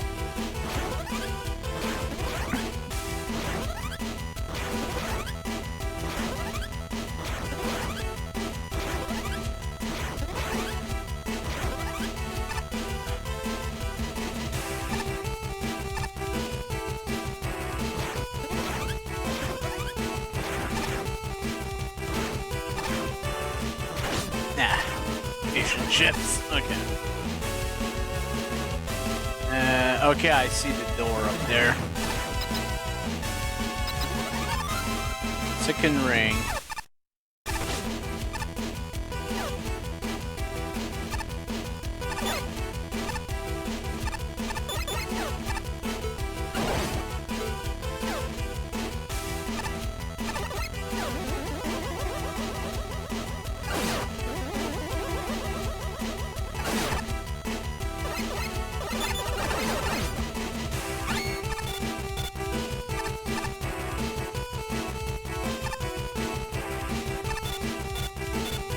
Not gonna lie, there is a lot of interesting gimmick usage in this level.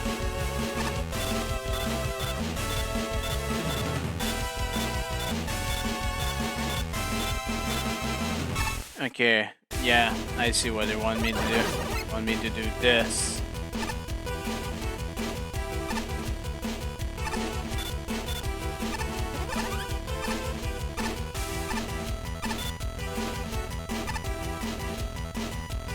Aha.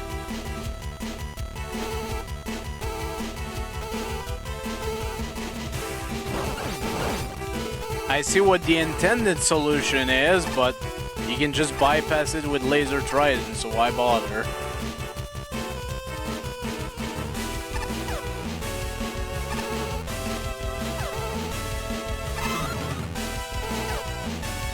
Interesting checkpoint placement.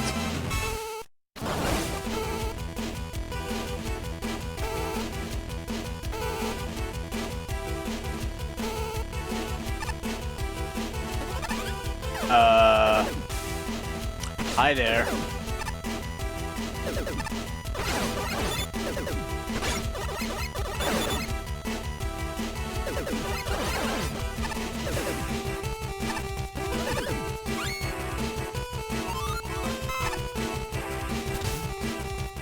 Beware, he is stronger than any robots you have ever fought. Be ready for the worst when he shines a different color. We must evac.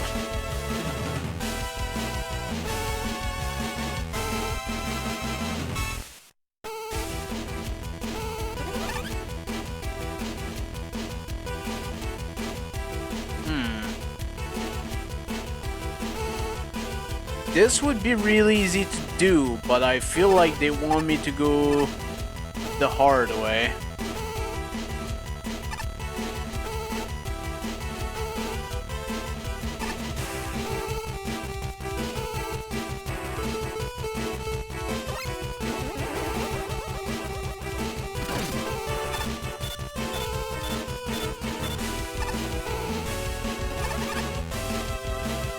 Like that, essentially.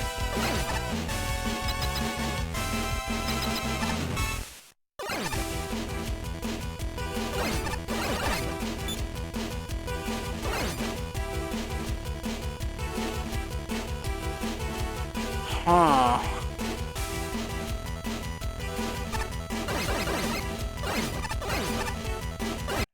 Ah, dang it. Oof.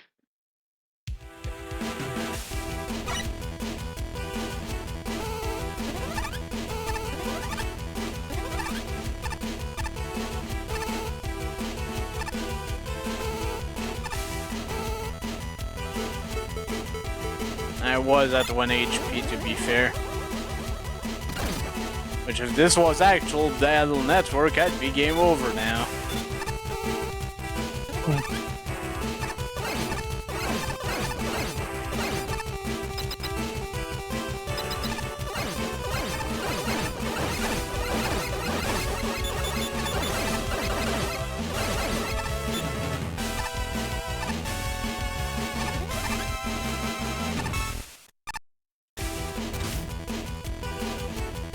Times of hardship may bring enemies together to attain a greater goal.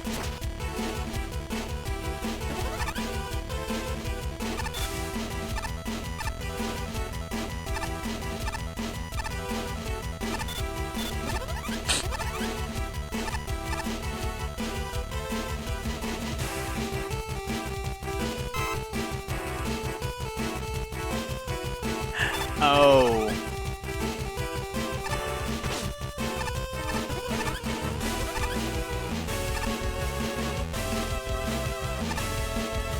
Oh. Yeah. This might be a bit of a thing.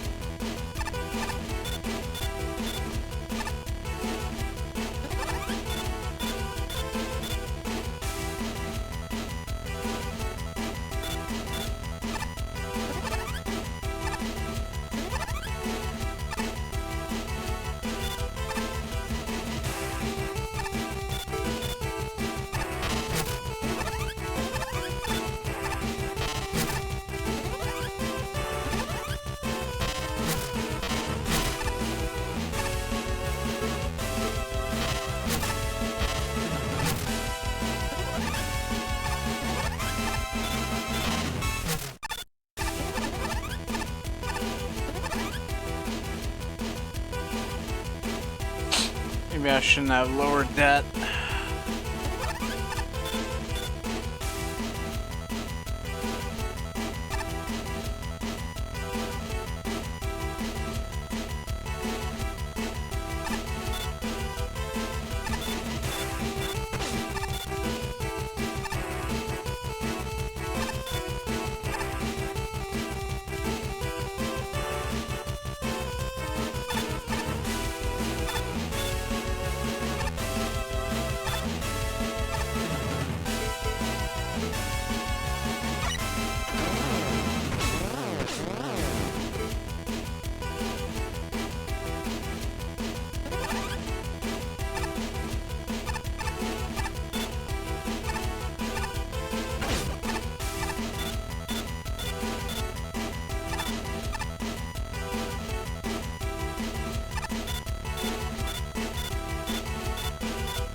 I messed it up anyways.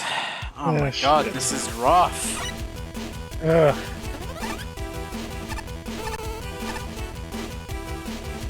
The level itself doesn't seem too bad. It's actually really nice theming and everything, but those token challenges, man. They're up to 11 here.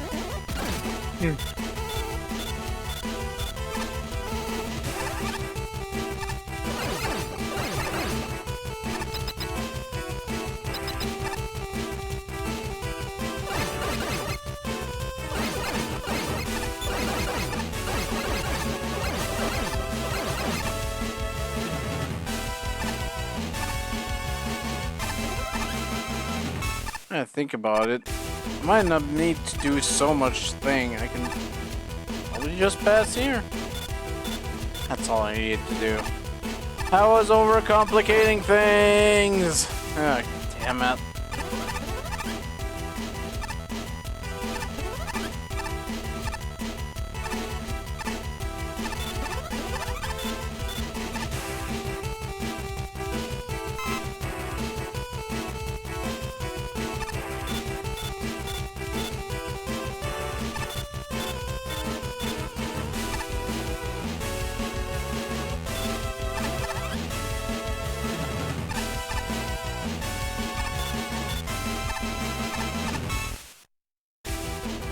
Oh, wait, no, that doesn't work.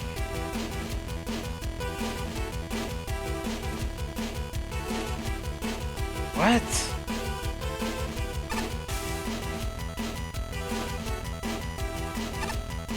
Are you supposed to bring this guy?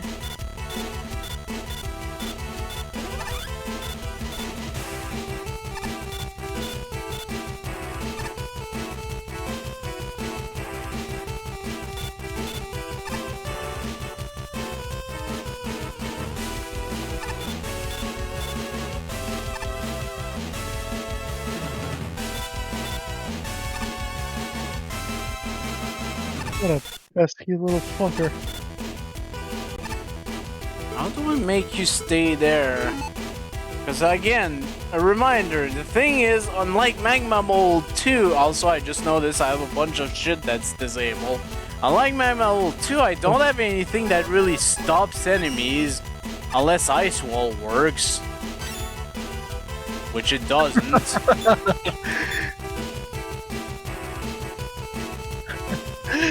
He just made it carry it on his head. Although...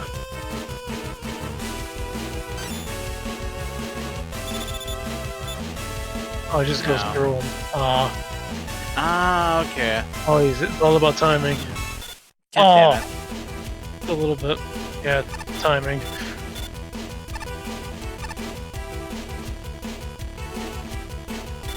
No. Oh, damn it. what the fuck was... He psyched you out.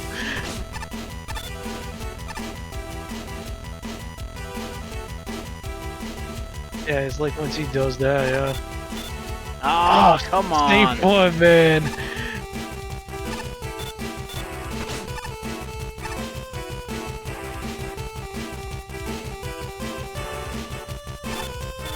What the fish? It's just like it goes through. What the fuck?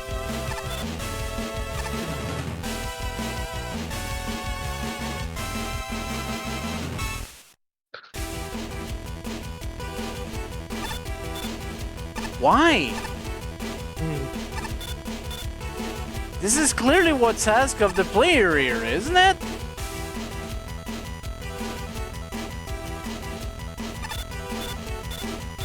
But it's not working. What am I doing wrong? Am I doing the right thing? I can't even freaking tell.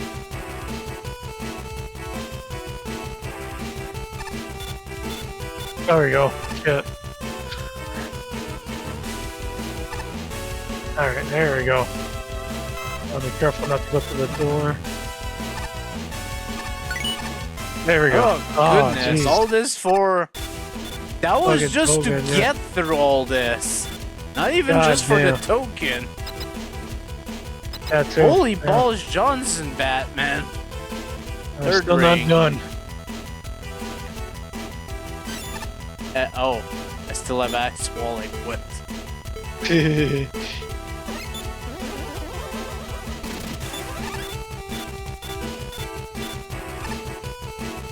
to bring him up. Yeah, it's a similar thing here. There you go.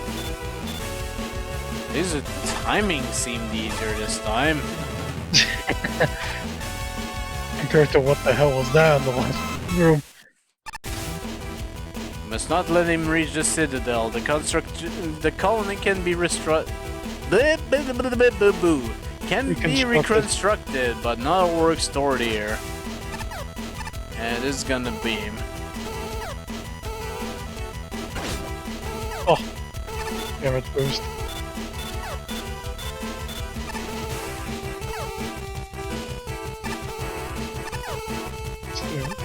Nice dodge.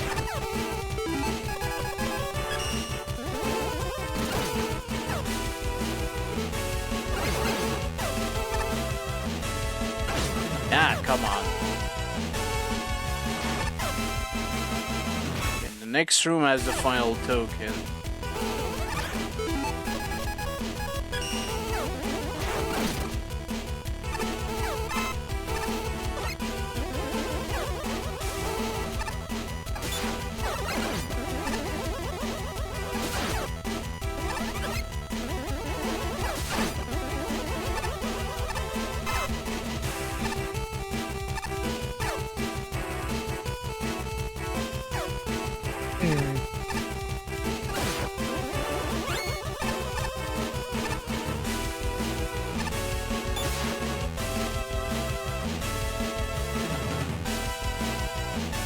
Huh.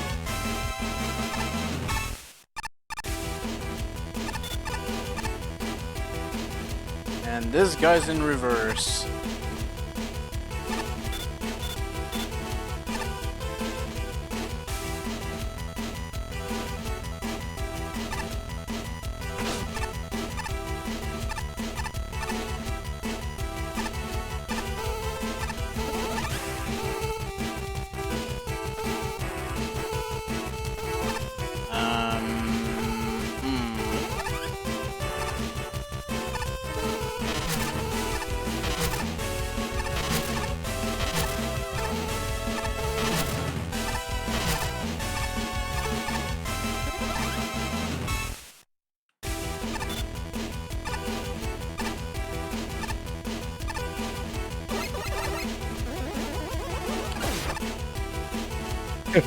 Goodbye, mystery tank.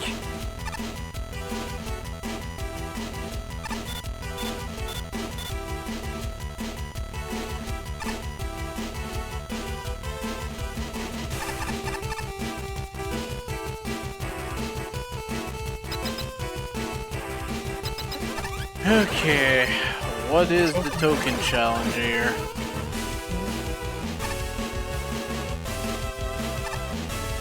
Oh, I see the token.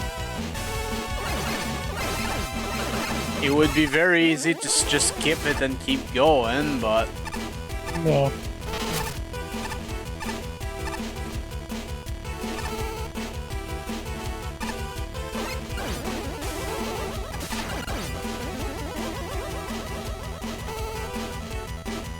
I probably need to unlock this.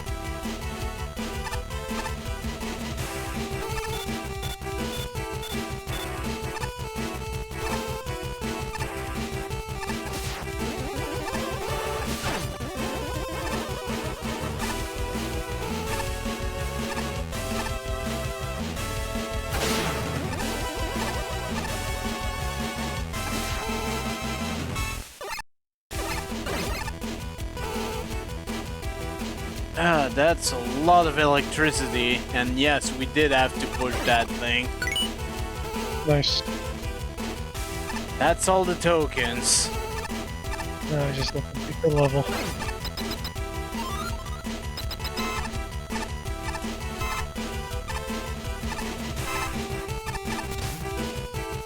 Creativity is kindred to the ability to come up with solutions to problems that seemed unsolvable. A machine able to do that is more than a robot. I am more than a robot, die Wily. Mm-hmm. Oh. Hi there.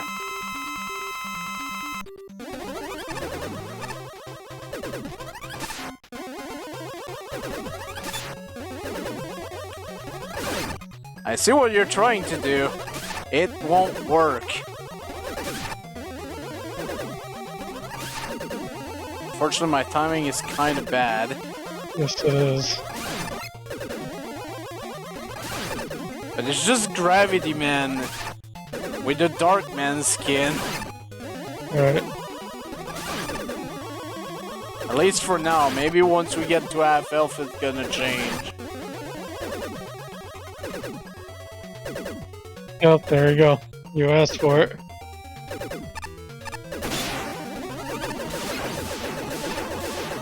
Oh, Jesus.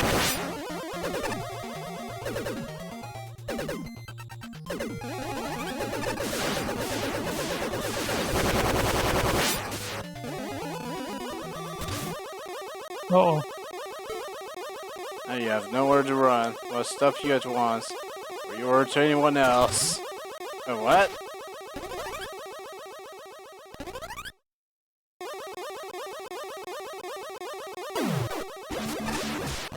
Oh! He got overheated Okay, and blew himself up. Oh, wait. Oh, there's more. Oh, shit. Wait. There was something else there. There was something I know. else there. I think is it too late to There was get a it, though? checkpoint. Oh, wait. With patience and perseverance, the White can read his enemies and turn every hit into the building blocks of the most powerful weapon, knowledge.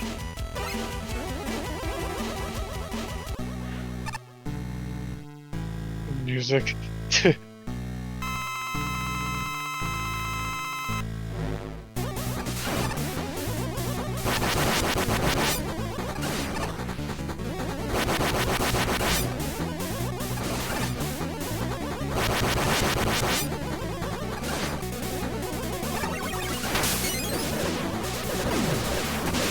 Black hole. Ow.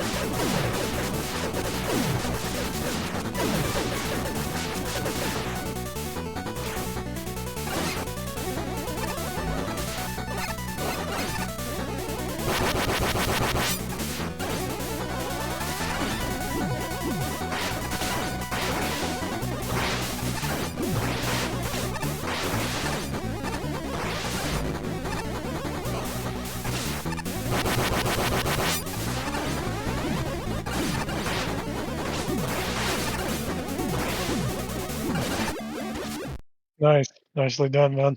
Kind of a frantic fight, but it's learnable for sure. Huh. Cosmic Forces. 30 minutes.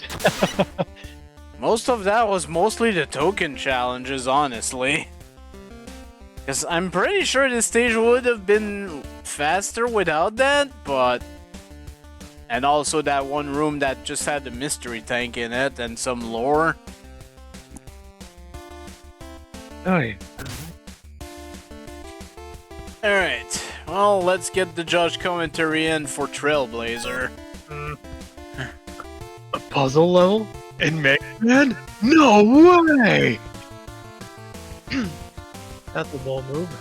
Trailblazer took a while to get used to, despite its simple mechanics.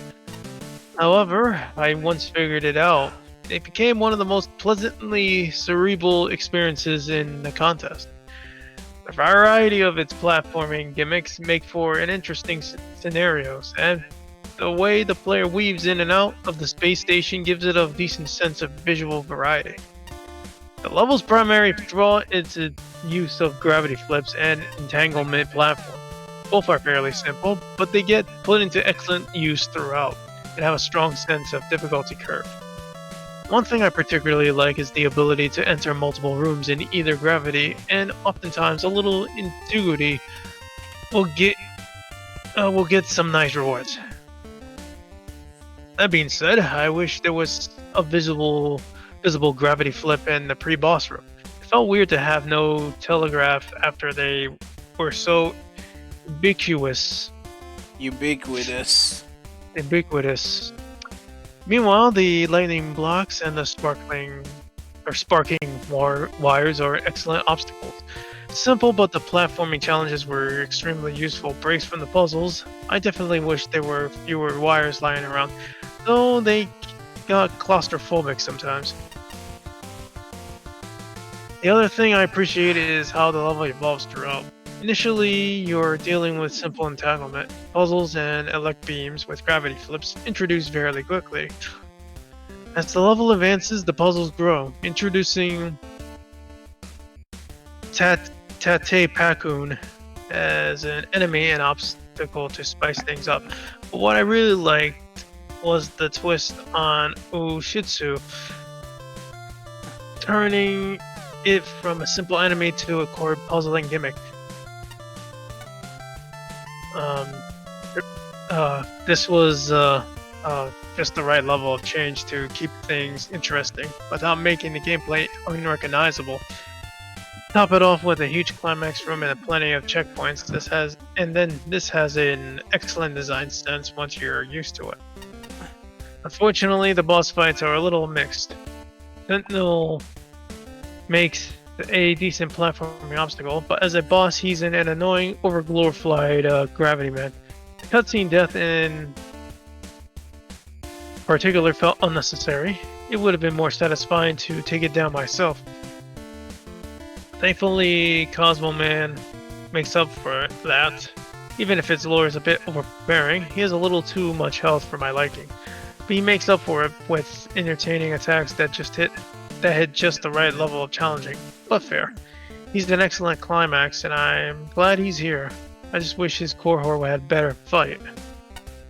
Shinryu. This is yet another level that I'm torn on whether or not I actually enjoyed it. While it creates puzzle through interesting gimmick usage, I wouldn't say it works out for each and every setup. Of course, this isn't to say it's all bad. There's some genuinely well-designed puzzles here involving the Mr. X platforms, especially in early parts of the level where you need to flip your gravity. The puzzles typically aren't long enough to affect the pace of the level too badly, at least in the first half. Even when a few more things get thrown into the mix, like the green Tatepakon. Up until a certain point, I was genuinely getting into the stage, but that unfortunately wouldn't last. As the level progressed, I found myself getting more annoyed by certain puzzle elements, mostly with the modified Oshitsu Ozaretsus. I don't know. The green pushing enemies. While I like the concept of guiding them to set spots in order to cross gaps, the execution ends up being pretty finicky thanks to them not always cooperating. It feels like you need to sync up the platform and their movement perfectly for them to actually work. Found that out firsthand. Apart from that, the other major thing that bothered me about this level was the visual in certain sections.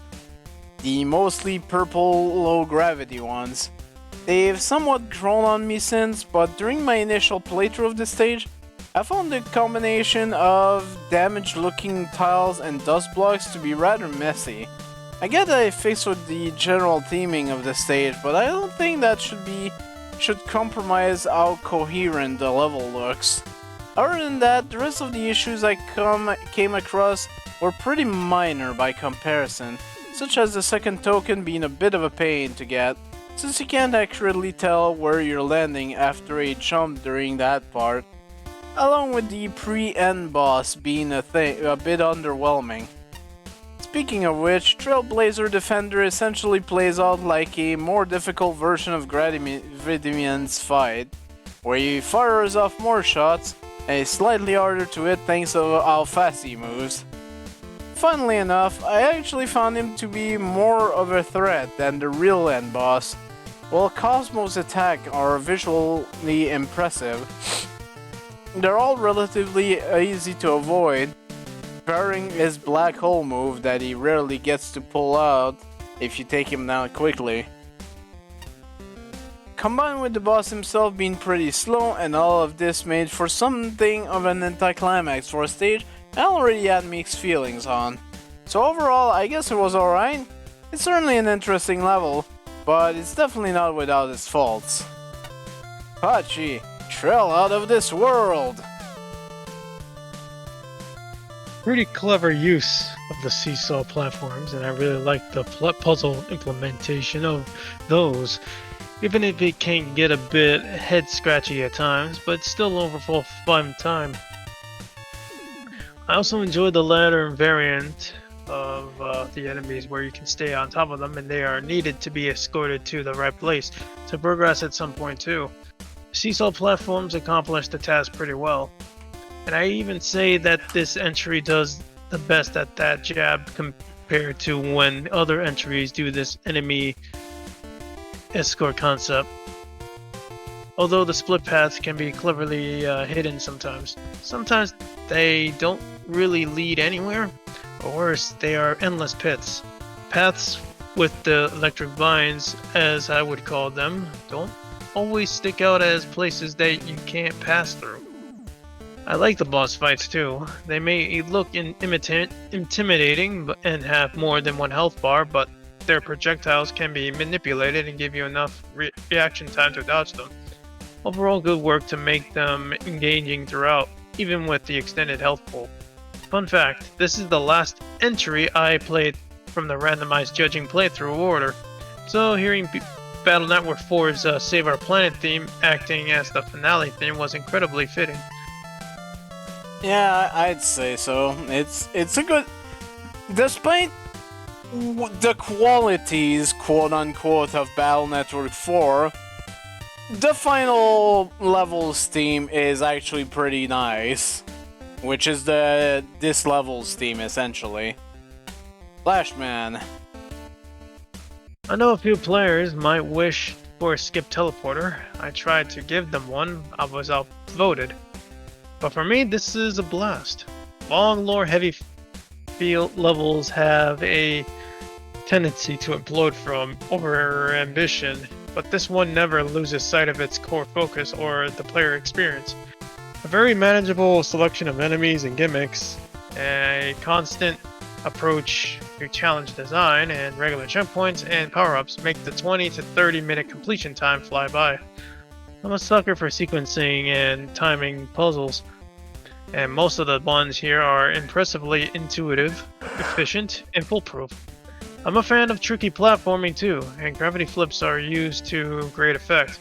Big rooms are satisfying to conquer, and small rooms are pleasingly complex without feeling unbearably overcrowded. Despite extensive scooping around, I only found a couple places where the design didn't account for infinite prone softlock seeking shenanigans. The only puzzles I had problems with invariably involved an enemy on an elevator. Although the sound fonts are jarringly different, all the music fits perfectly, and the main theme does wonders for in maintaining the appeal of the level. This long. Pop-up text gives a feeling of accomplishment and excitement upon reaching each new location. Elaborate, right on the cusp of distractingly elaborate, graphics impart a strong sense of place. The attention to detail is stunning. Graphics that indicate which directions the electricity blocks will fire. Subtle background details that will help flesh out the story, etc. Admittingly, the story needs a little more fleshing out. The first text box almost gives enough context, and it's very easy to overlook that the background computer consoles are interactable. Still, I like that the refreshingly unconventional boss fights tie in with the story, and we get a preview of both bosses' abilities earlier in the level. I playtested a version of this level that was intended for Manual 2 but never submitted, and I have to say I'm incredibly proud of how much it's improved. And a spark. The stage lies on the knife's edge. As a puzzle stage, some people just do not like that style, especially in Megaman. It's rather long, and has some fairly brutally difficult segment. I do not think this will be universally loved, but I think I do. This stage really clicks with me. Let's be upfront. Puzzles are usually at their best when multiple solutions are available. And that if that includes solutions not intended by the developer, so be it. So, the weapons. You disabled 2 of them. The screen clearer, which makes sense, as when solutions involve enemies, this would have been a game breaker too far. And I'm admittedly not sure why Water Shield was among the disabled weapons. I'm guessing it's a similar idea.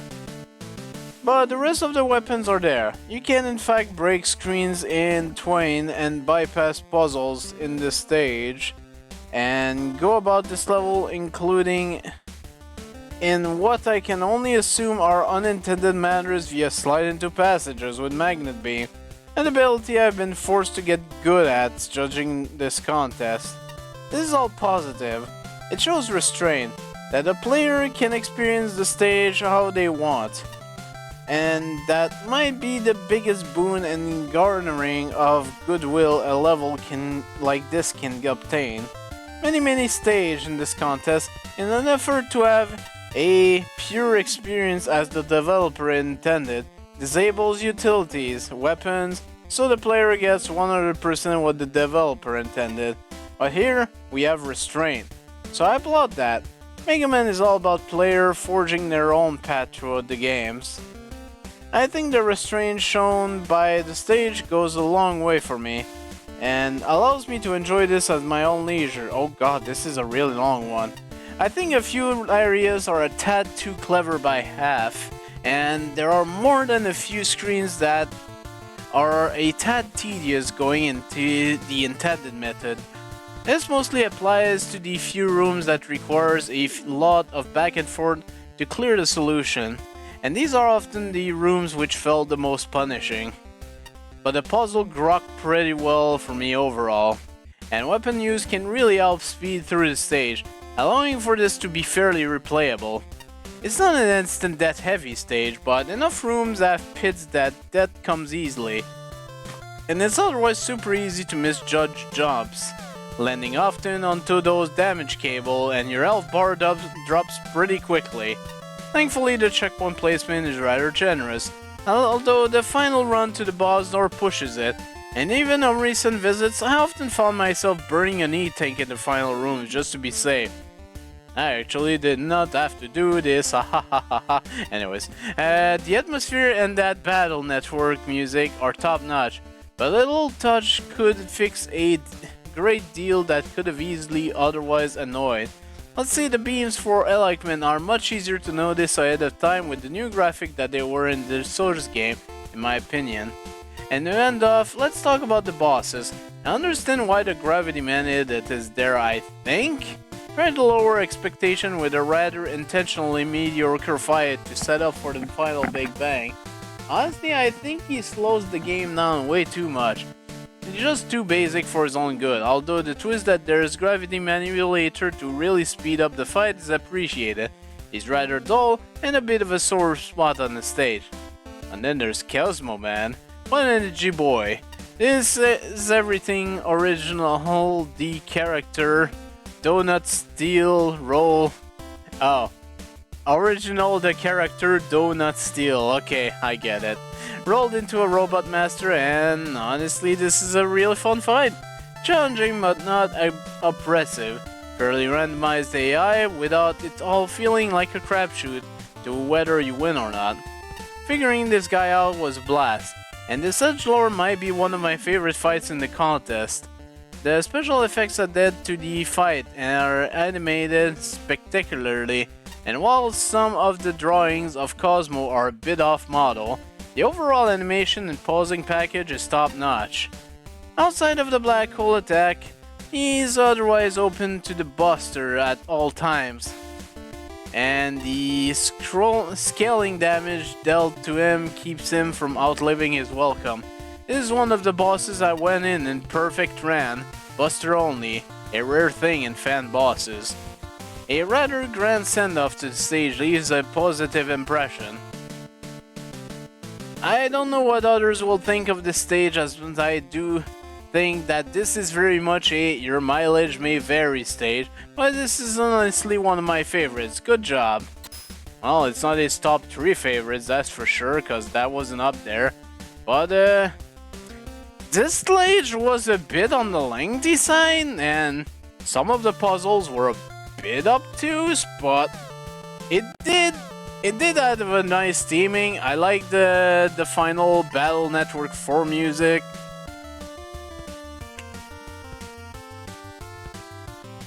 Overall, good vibes out of this. Hi, Aircon man. Oh man, you would not believe the fortune I've been making of the setup I've got here. Whenever I see a tired-looking gymnast here, I go up to them and cool them off, then charge them for it afterwards. Very clever, huh? That's not nice. 22 tokens. I'm missing 8 for the final item. Okay. I knew this stage existed, I did not know when it would happen. So we've got 14th place, checkmate by area, scores 78.80, 70, 82, 85, 83, 74. Well, okay then. 1 element, 3 tokens, let's go. We're obviously gonna have to deal with a chessboard of some sort. Oh, this is probably the chess man kind of. Chess! Chess! Chess! Just don't remind Game Master Arena about this. Why have you forsaken us, Wily?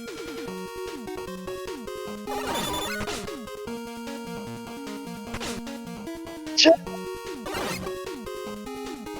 No.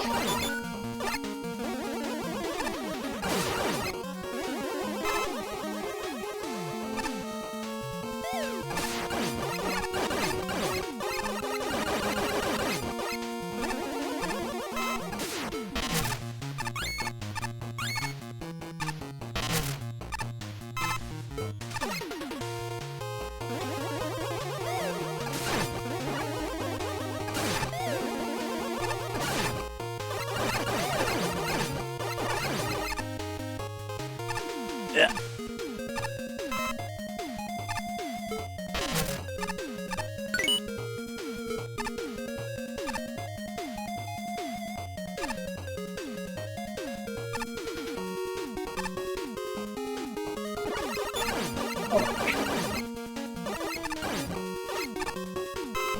I'm enjoying this stage so far. I'm not sure why we've got pipes in the background, I'm not gonna lie.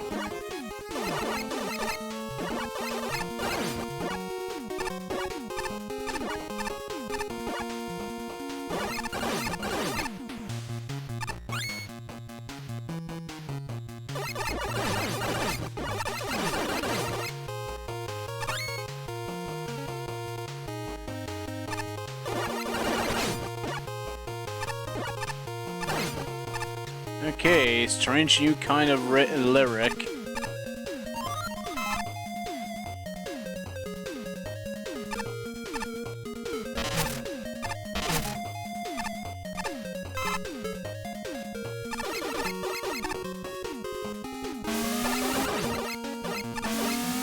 Oh boy.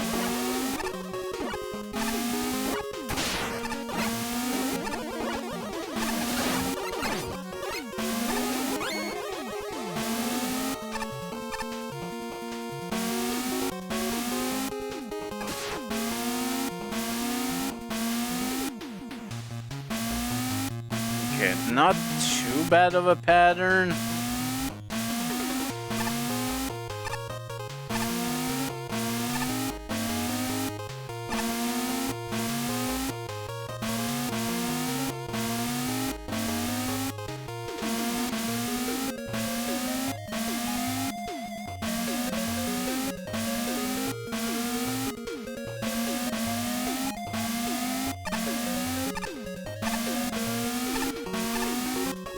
Yeah, I don't need that W tank.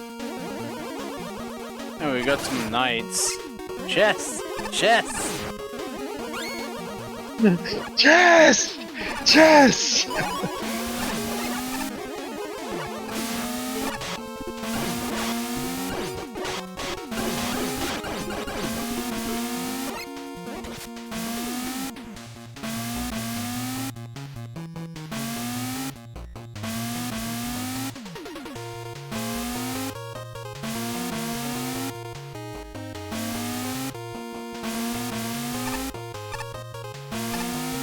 Ah, my Oh. bad. Whoops. But okay, I see what I have to do for that token.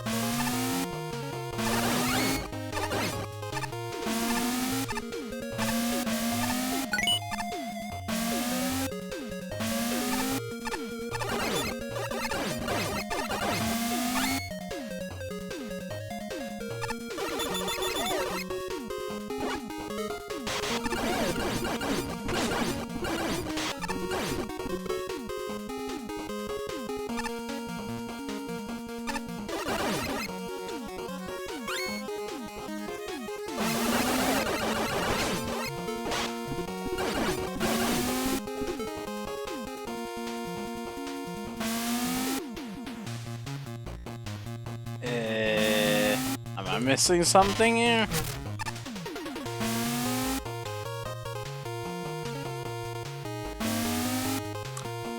I was probably supposed to kill only the top guy and jump on top of the bottom guy afterwards. Okay. Well, I bypassed the puzzle by using Magnet Beam.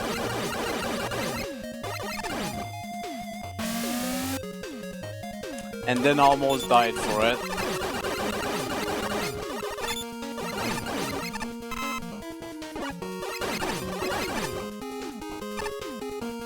Okay, and checkpoint. And I hate this.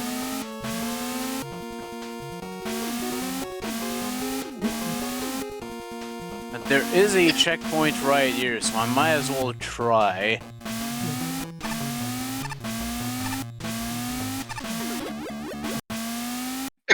Shit.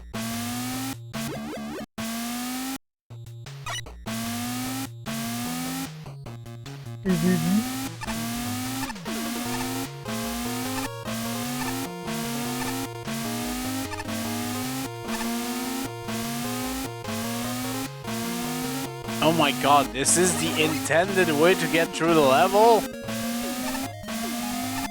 I guess. Okay, at least there's a checkpoint before and after. I'm glad that's the thing.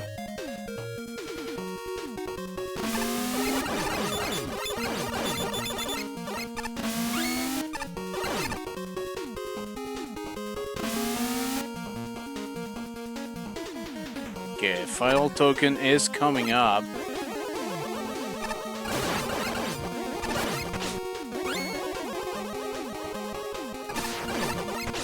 Yeah.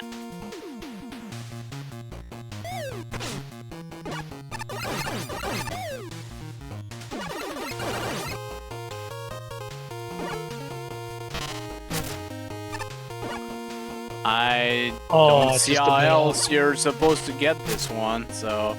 God damn it.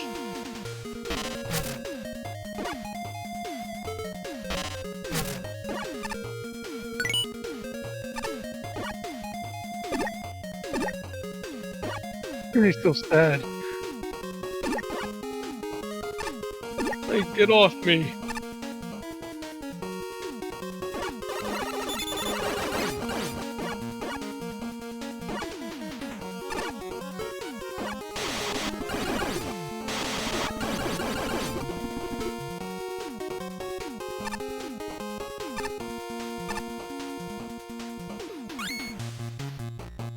Ooh, do.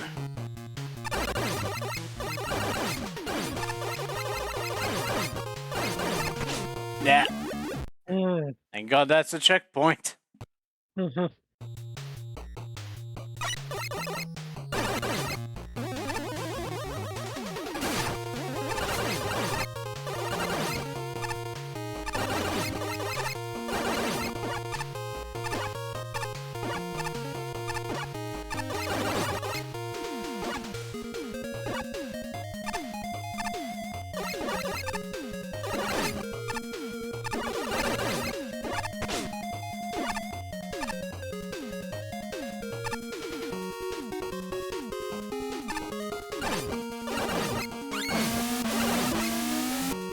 goody.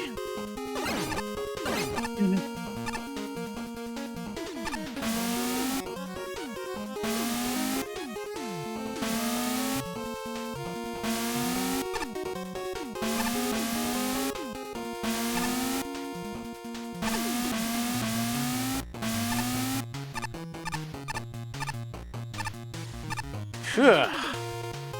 Still very much uncomfortable. And that was just rude.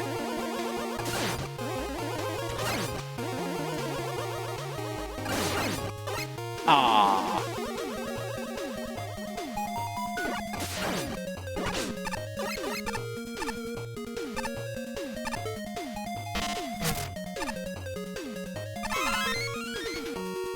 Aha. Nice little secret there.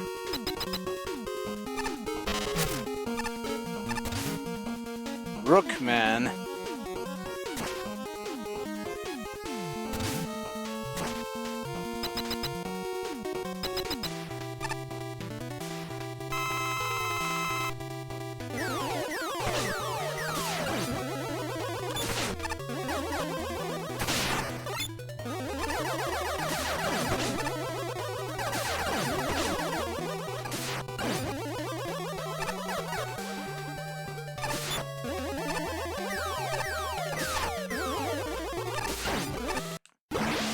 This pattern is a bit of a thing that I'm gonna have to learn.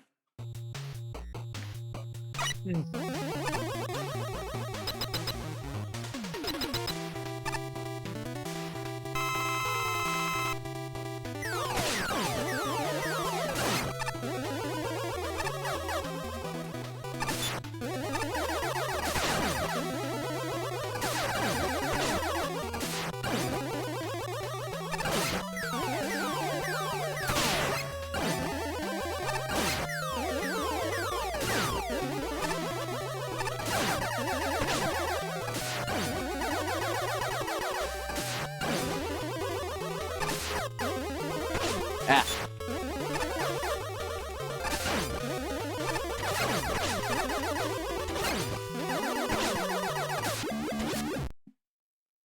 Definitely learnable, but goodness. Fun and games. So we're in the jungle now? Okay.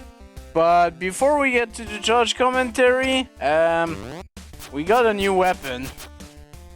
Right. Yeah, upgrade. Because I believe Rookman was one of the parallel weapons, so yeah, let's get that. Yep, Rookman. The parallel version of Break Dash, giving it a brand new flair based on Rookman.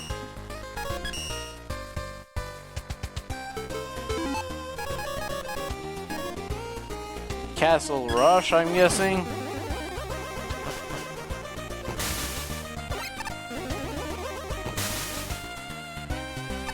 Interesting.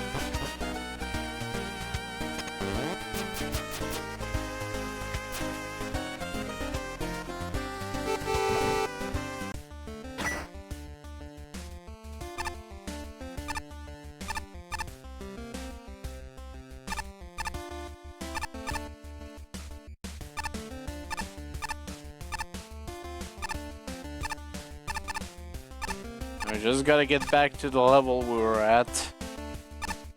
I believe it was number either 15 or 14. 14. It was 14, yep. Okay, well, Mick, what do you have to say? Ooh, chess level. Chess! Chess! Chess! Having played the game a few times myself, I was all set to really enjoy this. The aesthetic design is great, the visuals have enough variety, and theming to be memorable. The music sounds excellent, and I found myself appreciating the odd gags thrown about. The enemy selection was also fun. The pawns are one of the more unique enemies I've seen in a while. The Octos get neat challenges, I absolutely adored the bishop-themed enemies. It isn't perfect. The wall cannons have a bit of a claustrophobic introduction, and the triple rooks before the boss are disappointingly tedious, but otherwise the enemies are solid. Unfortunately, the gimmicks are where it comes apart. They are not badly designed, the introductions are smart, and the scenarios are fair. However, conveyor belts and Yoku blocks are probably the most generic gimmicks that could have been picked. And when they're pretty much all you have, it's thoroughly uninteresting. That's not to say there isn't an attempt to do interesting things with them, but ultimately, it wasn't enough for the situations here to stand out. The only pieces I do remember were where that they got unusually frustrating, particularly the last couple of sections. The other hiccup is the boss. Rookman playing chess with himself was a wonderful gag, but his fight needs a little polish. My first issue is his speed. I find he's just a smidge too fast to dodge sometimes. But the big problem is the Rook Buster. They're telegraphed for their safe spots, so you have to memorize them to rush to them in a few seconds. You have to realize using them. Considering the attack speed, plus the lack of identifying an element for those spots, it can be a real pain to dodge. His consistency on his attacks is appreciated. But there is a reason why Megaman ZX Advent. Atlas drew her Buster path in a battle. As a whole, I don't think the level is bad, the enemies are fun, and the challenges are fair. However, the meh gimmicks and awkward boss fight drag things down. Shinryu. I was a little torn when I first played this stage. At first I felt there were elements that made the level a bit too basic, and yet I couldn't deny that I still ended up enjoying it. Maybe I'm just a sucker for good theming, but either way I ended up appreciating a lot of the platforming and custom asset usage here. In fact, there were really only two particular issues that got in the way of my enjoyment, which I'll go over in a bit.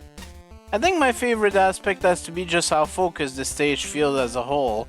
Nearly every room feels like a proper extension of the previous one, with very few acting as filler, building upon the gimmicks and enemies to create a mostly fun, well-rounded series of platforming challenges. The whole chess theme makes it a lot more memorable as well, especially when it comes to the enemies. The visual designs on all of them are fantastic, not to mention they function just as well. I absolutely love the small detail with the pawn's movement, with how they move twice as much ahead the first time they attack, and I really like the inclusion of enemies you can stand on. It's not something you see too often in Megaman levels, and it certainly helps add a small bit of variety to platforming here. As mentioned before, however, I do have two major problems with this level. The first is the Yoku block segment. While I appreciate that you're given room to observe how most of them play out before attempting them, I still found them to be some of the lowest points of the stage. Some of the jumps involved in them are a bit rough, especially the one where you also have to contend with a wall-mounted cannon, especially making so you have to wait for an opening in two different time things. The other major problem I have is with the boss. To put it simply, I just didn't enjoy Rookman's fight that much. Aside from the move where he rains rooks down on top of you, I found avoiding most of his other attacks to be somewhat of a hassle. His dash move has no startup time or telegraph animation, and the spacing on his turning rapid shots was a little awkward to get used to. Despite those issues, I really enjoyed what this level had to offer, especially when it comes to the music. I actually found myself going back to the stage several times just to listen to the song. Whether it's an original piece or not, it fits the stage extremely well. Overall, I'd say you did a pretty good job with this stage. Bachi, pound sign. Pound sign. It is for sure a chess level, thankfully only as part of the theming. Megaman himself is not constrained to any awkward movement rules here. The movement restrictions instead are enforced with the stage titular chest-inspired enemies, like the pawn moving 2 spaces initially, then moving 1 space.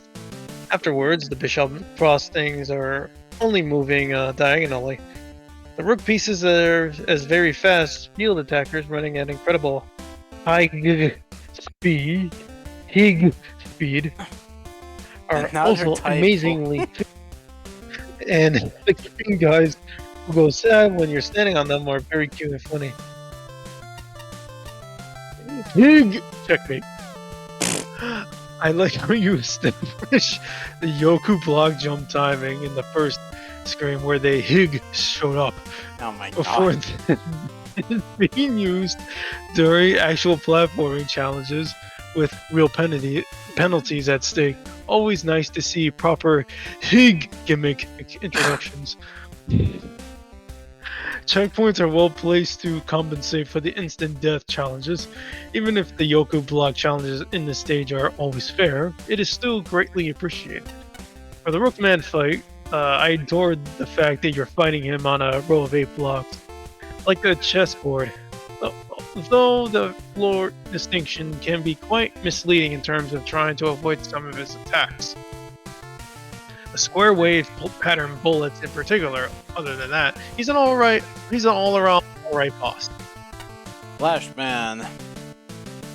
About time somebody made a chess theme level. Cohesive and polished aesthetics that provide a grand atmosphere. I get a strong sense of place and style, and the graphics stand out as highly memorable, save for a few oversights, ergo being able to backtrack into a ceiling. And some iffy decisions where bolts are concerned.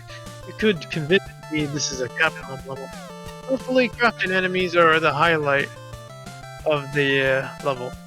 Although it took me too long to realize you can stand on them. The platform enemies are neat, both visually and behaviorally. Every chess piece is readily identifiable and thoroughly charming. Pawns and kings are my favorites, and the bishops add a great layer of trickiness. Rookman's creative variations on moving in a straight line make for a tough but fair attack pattern.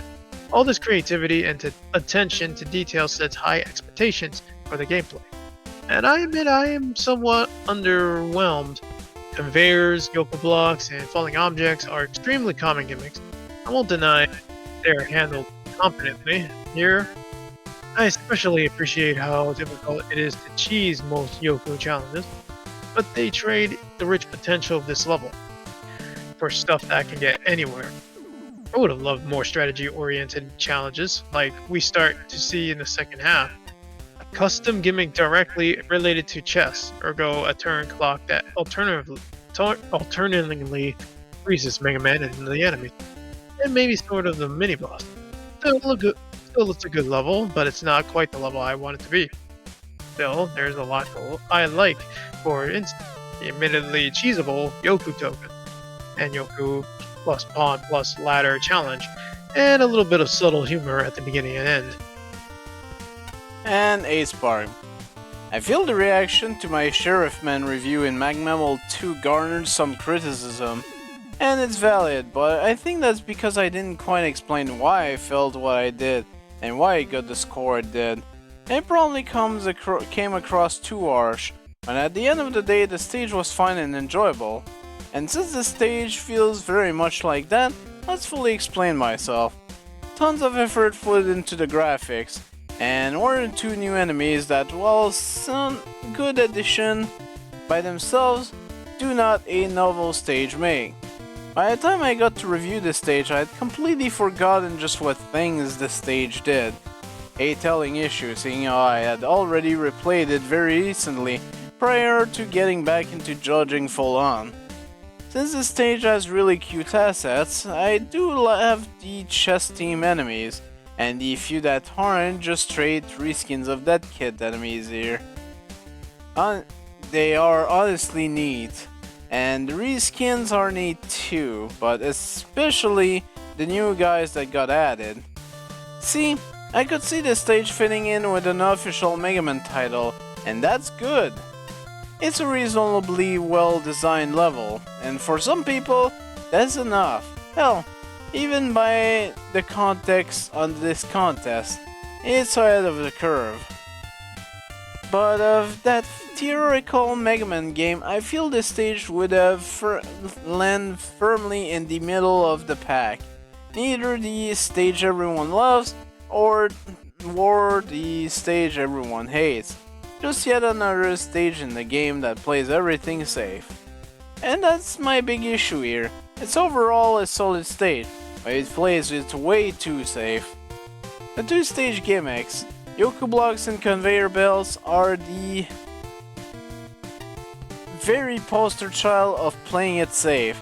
And at this point, seeing how both gimmicks have been in the series since Mega Man 1 and 2 respectively, they have already been explored to death in both fan games and official titles.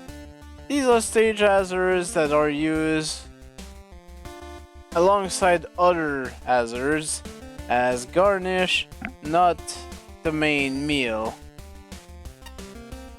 It also has what I consider a real irritant in it.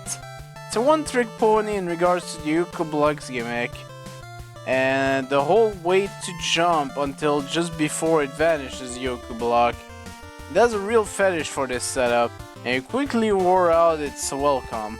The stage also takes far too long to actually get to the more interesting setups, and frankly, I think the stationary chess piece on conveyor belts, inspired by Blockman segment, feels like a quick afterthought, tacked on rather than organically worked into the level. For what it's worth, it's still an enjoyable romp. It's cute, but honestly, submissions to game like this should go big, even if that results in failure. Sector up 6, that's all I'm gonna say. Rookman is much better than the stage he's in. Interesting pattern, and while yes, his Buster is just a rethemed Aquaman water spout, it all comes together as a novel fun and just plain good boss fight. Combine that with good tells, excellent animation, and we have a fun boss I'll likely come back to refine in my own time. The stage was honestly pretty neat. I like Rookman. He's a bit fast, and while he's dashing, he doesn't have any iframes, but I do like his concept. That was interesting. Sadly, because that's the thing, in chess, the rook, it goes all over the place almost. The only exception is diagonal, essentially. That's the queen's job. Sadly, my time is up for the night. I bid you good night, sir. Okay. Good luck the rest of the way. Later. My anger issue, the gym said I either have to pay for replacement punching bag or bring my own. I brought my own. It's in my locker. Not sure how that'll keep theirs from exploding when I hit them though.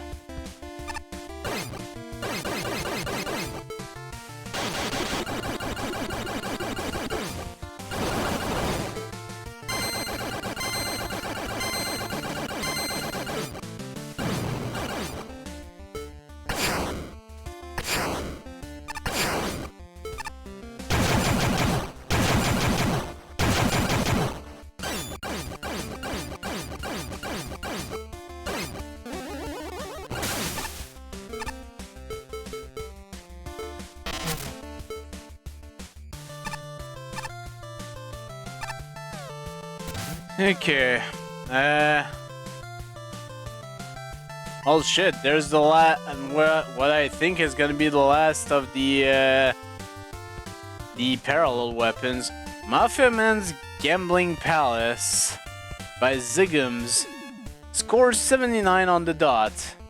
89, 89, 74, 66, 77. Mick's gold favorite.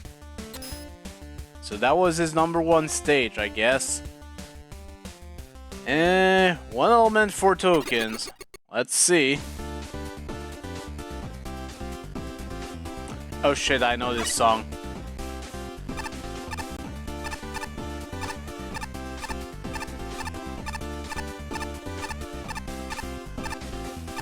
Yep.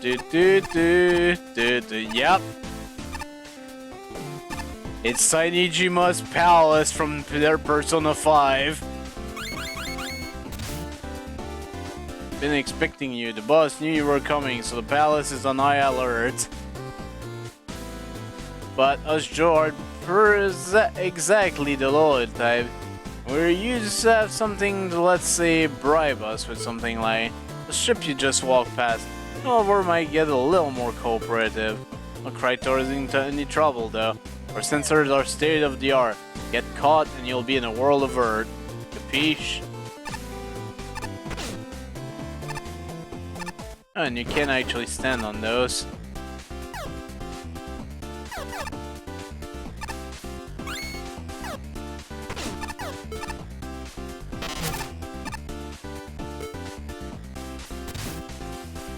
Entry is only allowed to people who have cleared the level. All content past here is 100% optional. No tokens or elements are hidden past here. Okay. Well, I might still take a look after I beat the level.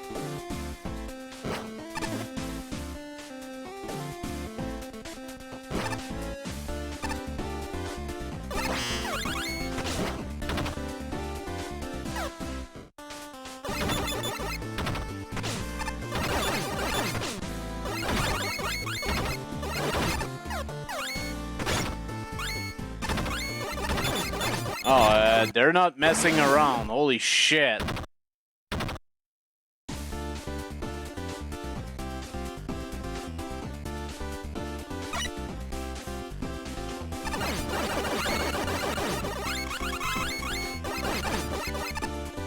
Okay, so I can actually destroy stuff.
Hey.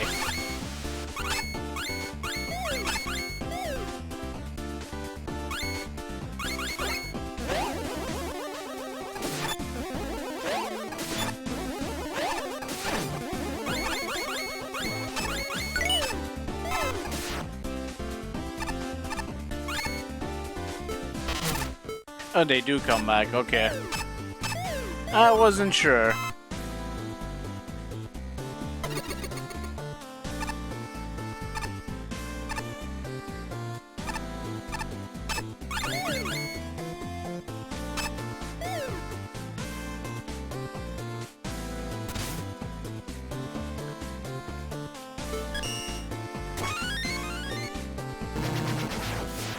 This is illegal, you know.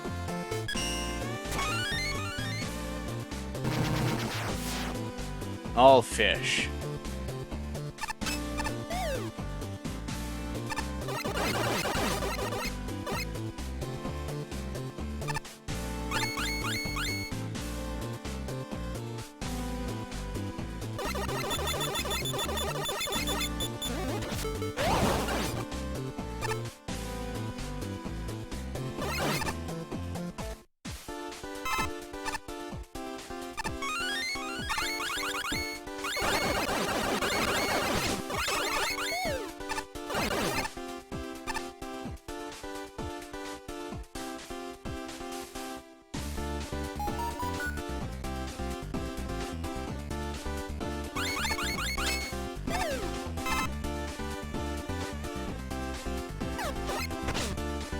Yeah.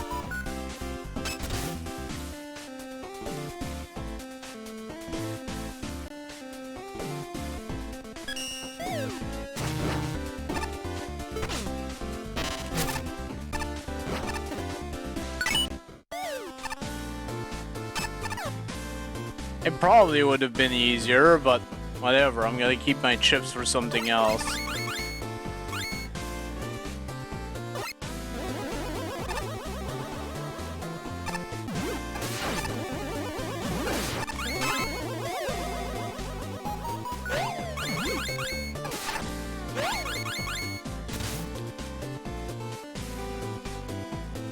It's a good thing I kept my chips.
Oh.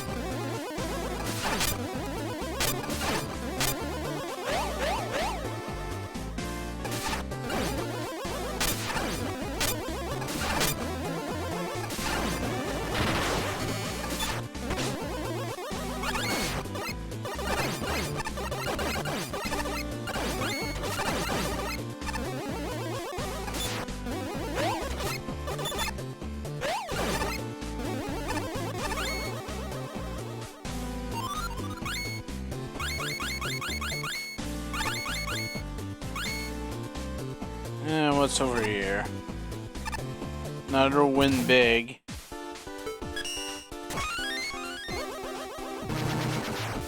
Dang it.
Yeah, sorry, I'm just absorbed in the whole level here.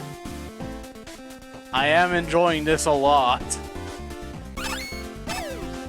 I just wasn't expecting to hear Persona 5 music. Ah, Jesus. That's a little bit tricky, though.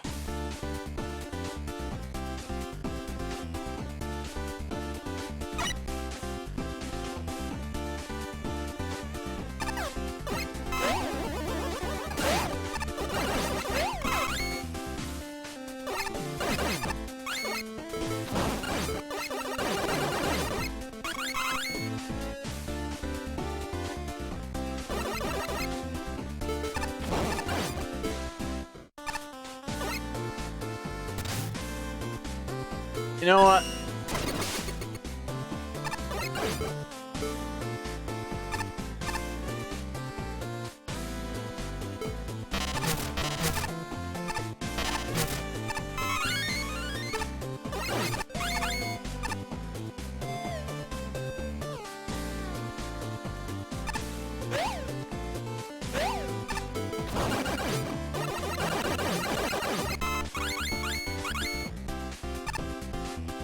This might make things a little less tricky than they were earlier.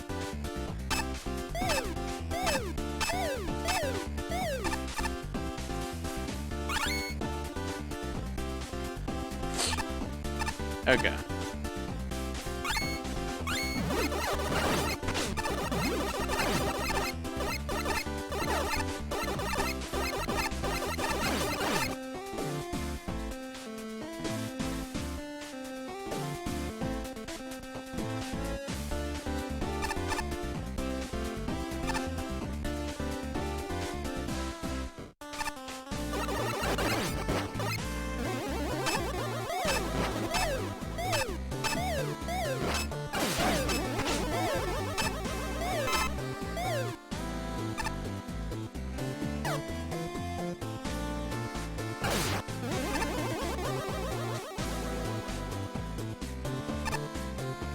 Okay.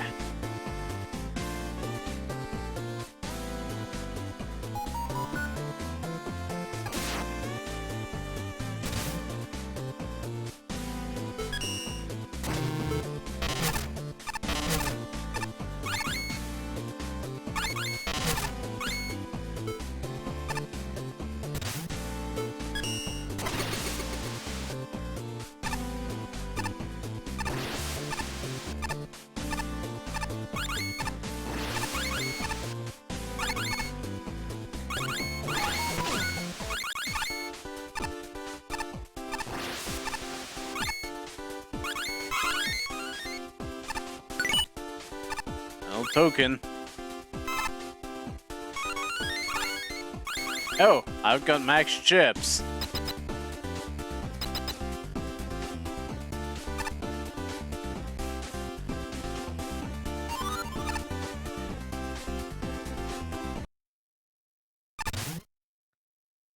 I've been expecting you.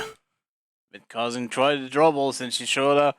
I'm a nice guy. I'm willing to forgive you. Give you the element, and we both forget this ever happened for about 800 chips. We have a deal? Okay, so I'm wondering if this just bypasses the whole fight. Deal. They're doing business with you.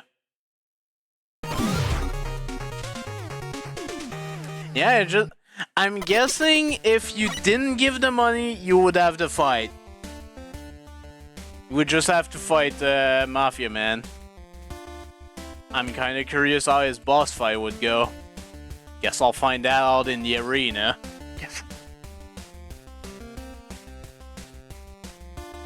Very nice level, honestly. I think I still overall prefer Token Woman stage, but that was really cool.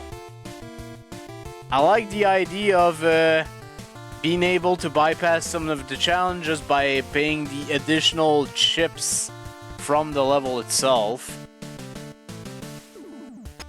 But you know what that means?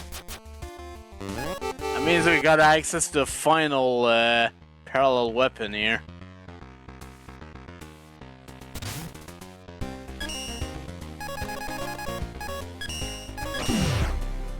Shine to the other side. And we've got a new costume.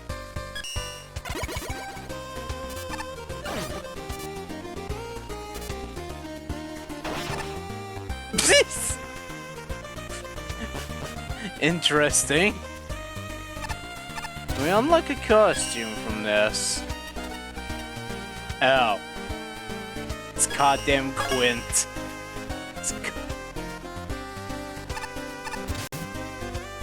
Here makes me look 37.426 years older than I really am.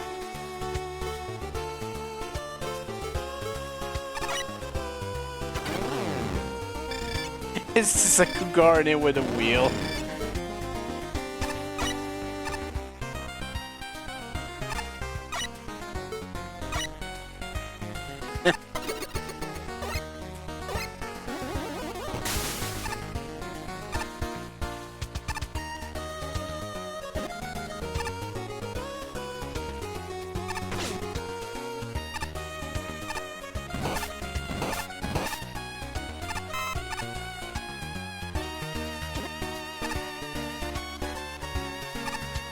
Oh, that's Quint.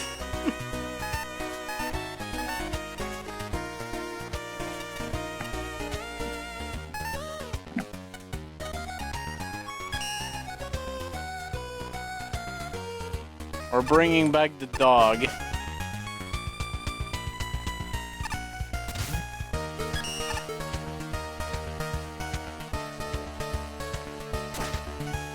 $50 or more achievements.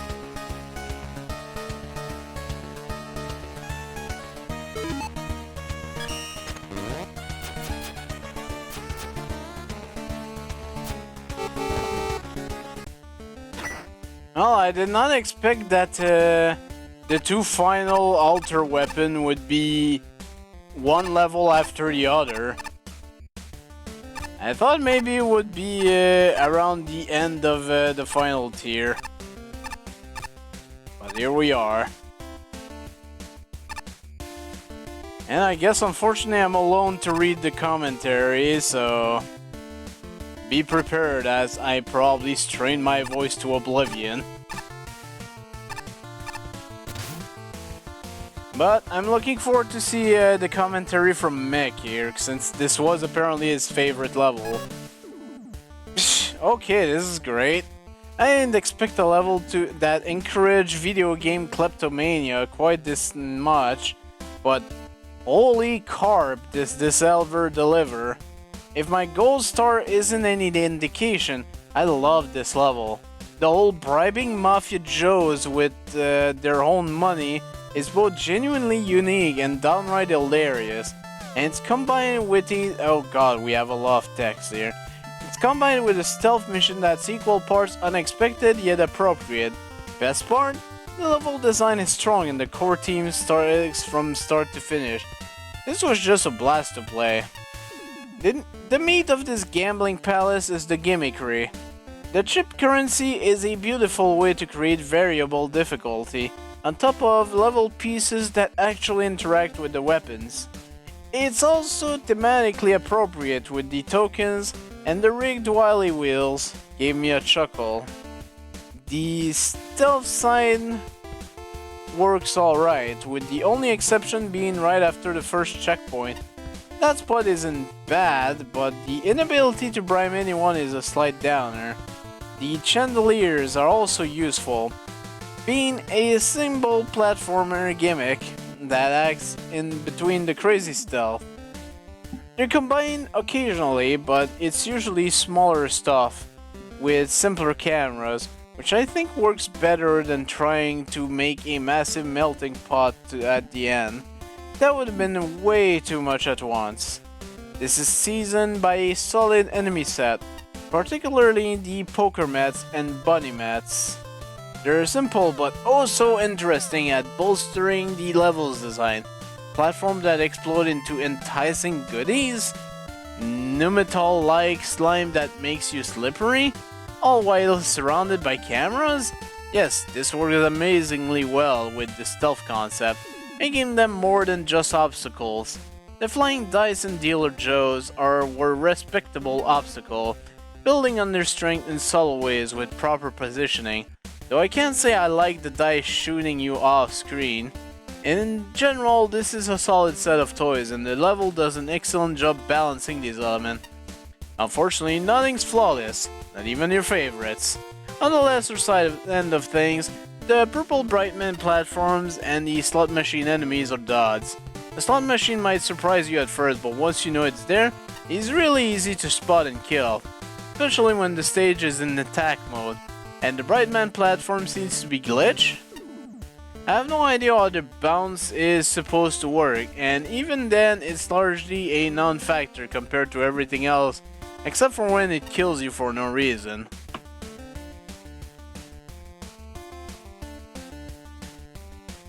But the big thing, screwing up the stealth section is both glitchy— I've seen fleas in the ceiling more than once— and unbalanced. There's a lot of section that swarms you with reckless abandon, and it can be too much to work with. In particular, the invincible bouncers can be overwhelming. I'm aware you can freeze them with ice wall, but that's really not obvious. and the other solution is hoping for a bailout Joe. Considering this locks you out of 3/4 of the token, I'd rather die thus resetting the stealth and get even more chips out of respawning. This might have benefited from a Shovel Knight death system, as I find it far too tempting to treat getting caught like a restart. Despite that, I still adore the level. Its variable difficulty is excellent, it used the majority of its asset well, and the bosses end thing on a high note. If you fight him, because you can just bypass him. The slot machine is a fun mid-boss. The knockback when it's hit is a great way to keep the fight from getting stale. And I got a kick out of the rare jackpot. Mafia Man himself is just great. The first phase is an excellent teaching moment for his goon's behavior, and the second phase is a beautiful culmination of the level. I applaud the audacity and his bribery, that you can actually just hand over entire 800 chips and skip the entire boss fight is the most amazing thing, and I love it. And there is a cost to doing this, wink emoji. Wait, what? I'm missing something, I think. Sadly, his second phase has too much going on visually. If you don't type the bribed version, it can be pretty hard to parse with everything flying on the screen. Overall though, this was just a wonderful experience even with its flaws. The design is solid, it's got a unique and fun set of gimmicks, its worst issues with difficulty can be negated, and the theming is just chef's kiss. I adore this gambling palace and I'm going to replay it a lot. Shinryu. There's a lot to love about this level, from the custom enemies to the gimmicks to the aesthetic, especially the aesthetics.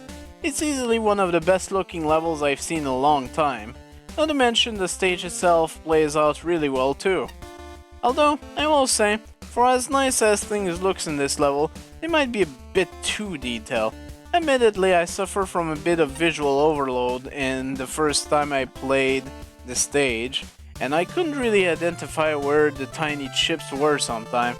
Subsequent playthrough and taking the time to observe the stage a bit more closely might have since cleared that up, but it's still something I felt was worth mentioning. Either way, I still had a lot of fun with this level and its gimmicks.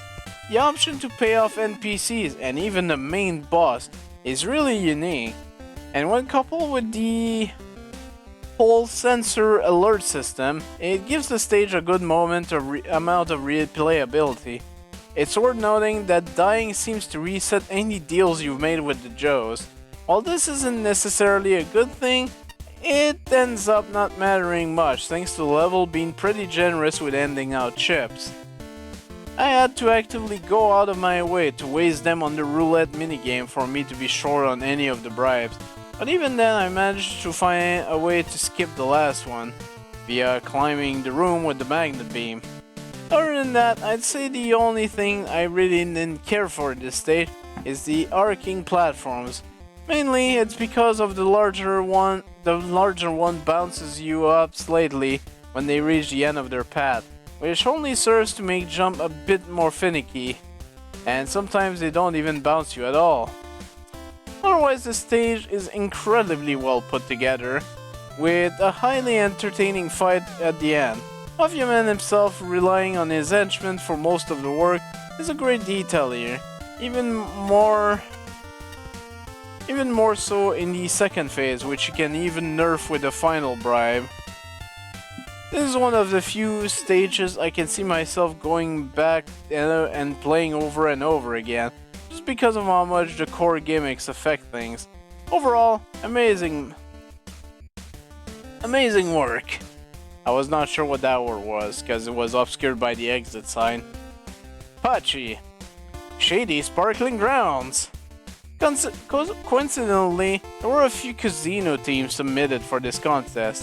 While this is not my favorite of the casino stage, I still appreciate the clear love and effort put into it.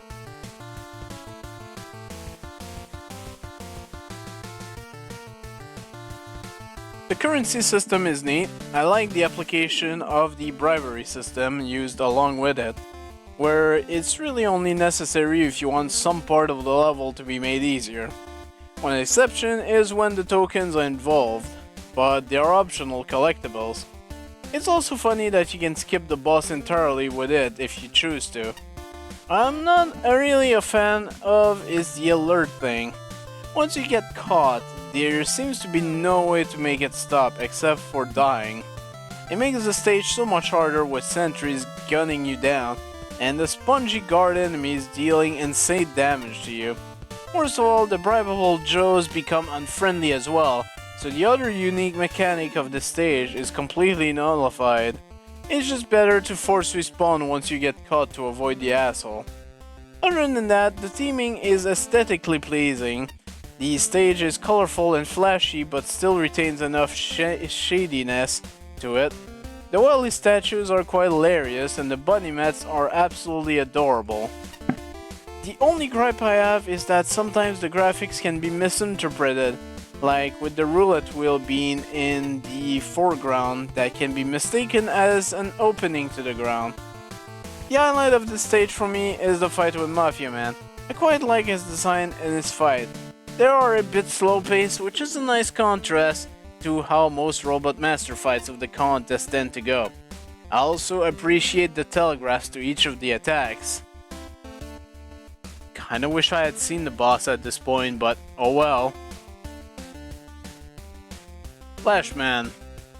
I like this casino. It's a classy joint. Roulette, slots, cards, dice, fancy chandelier that rebuild themselves if you break them, and some of the best music in town, but it's not too friendly to newcomers. Standing in the shadows, hidden behind the railing, is a darkly dressed Joes with information that people can't afford to miss. Any mook can wander in and immediately trip the alarm, whacking the learning curve and making the level nearly incomprehensible in the process. Each screen is so full of colors, textures, animation, and moving objects, and it's already a struggle to tell what's what at a quick glance. The level flow is confusing without an explanation of how the barriers work, and it doesn't help the unnecessary, sometimes even deadly, backtracking is allowed. Once I've fully understood the layout, the challenge of components and which spending opportunities are a total waste because special weapons exist, I was able to start enjoying the level. There are still things that bother me: the tiny bounce on the upswing of a roulette ball, the floor barrier at the end that doesn't open, long load time, being able to get hit while reading a text box, okay, and having the chip toll disappear when making a payment decision, to name several. Regardless, the good ultimate outweighs the not good. Challenge are a balanced mix of combat and creative timing puzzle, and the 100% optional mode is the right amount of extra difficult. Being able to bribe Mafia Man is an inspired touch, and his hectic fight are pretty fun with his special weapon. The enemy concepts are charming. That multi-layered parallax outdoor background is the cat's pajamas.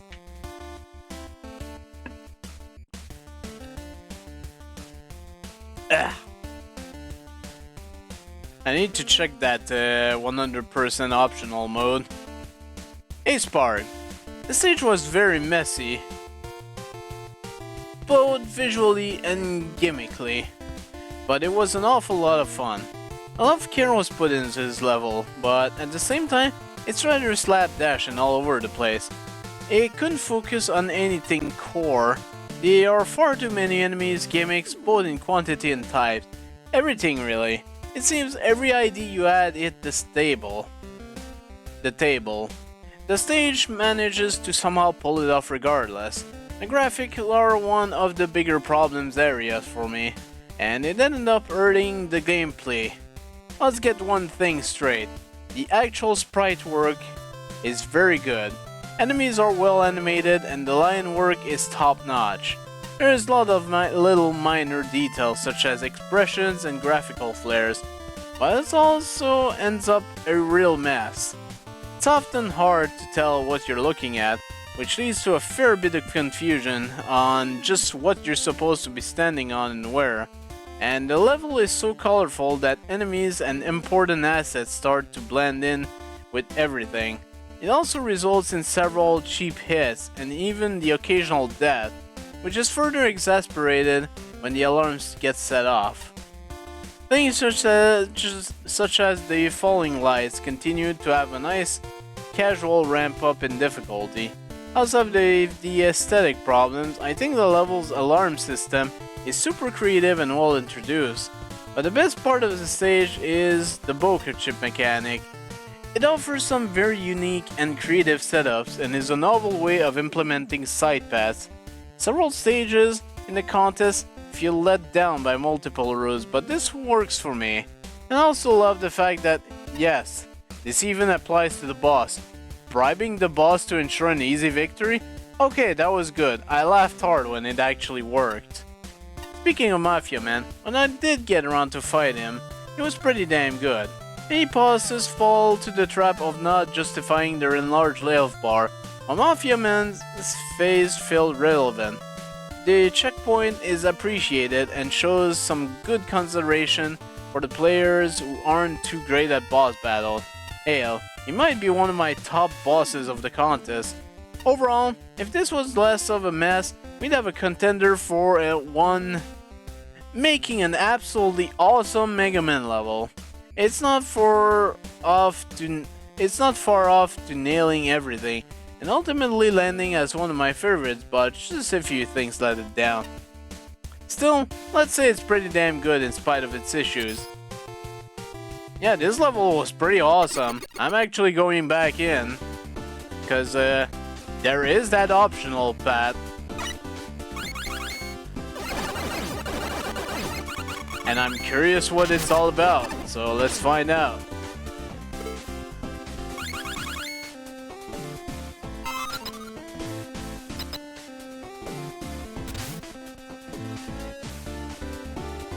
Okay, sure. Good luck. Oh.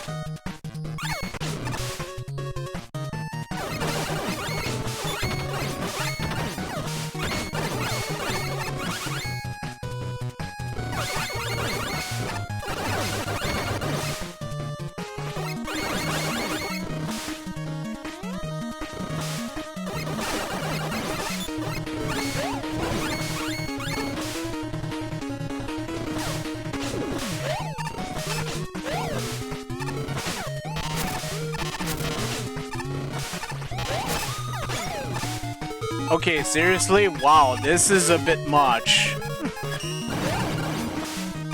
This...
I'm sorry to notice that the checkpoint might be disabled for this.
Wow, okay.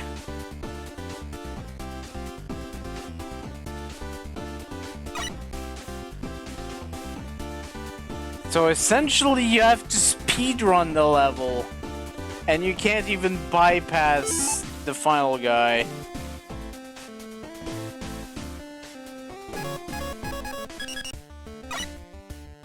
That is rough.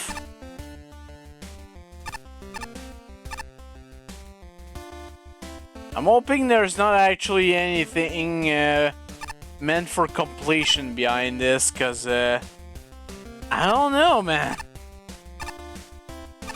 I thought I was going pretty fast through that, but apparently not fast enough.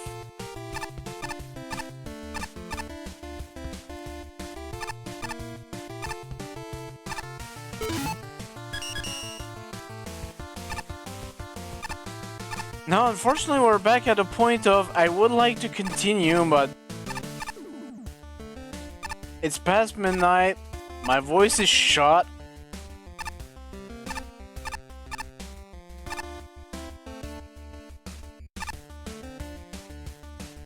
So yeah, that doesn't help me at all.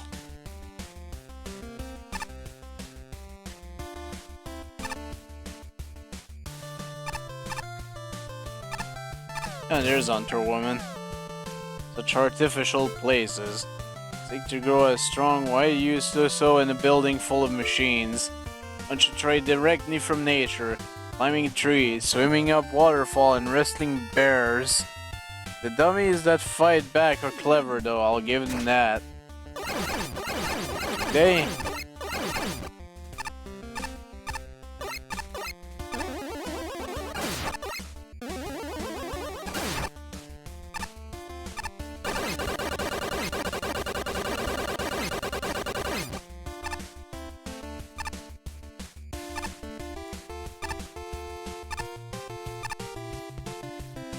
Okay, well, we're at least near the end of the tier, so probably tomorrow I'm finishing this tier and starting the final tier. Well, the final regular tier anyway. The next level we'll be doing is Wide Open. Wide Open, Wide Open. Oh boy, this is gonna be a bunch of Sniper Joes, isn't it? How does that make it this high?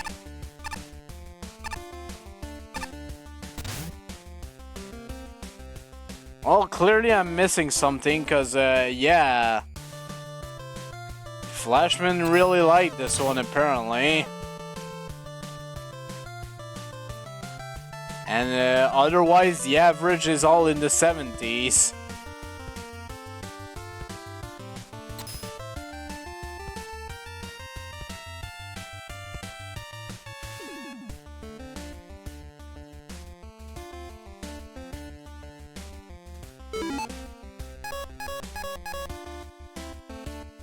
Oh my god, I'm missing one token.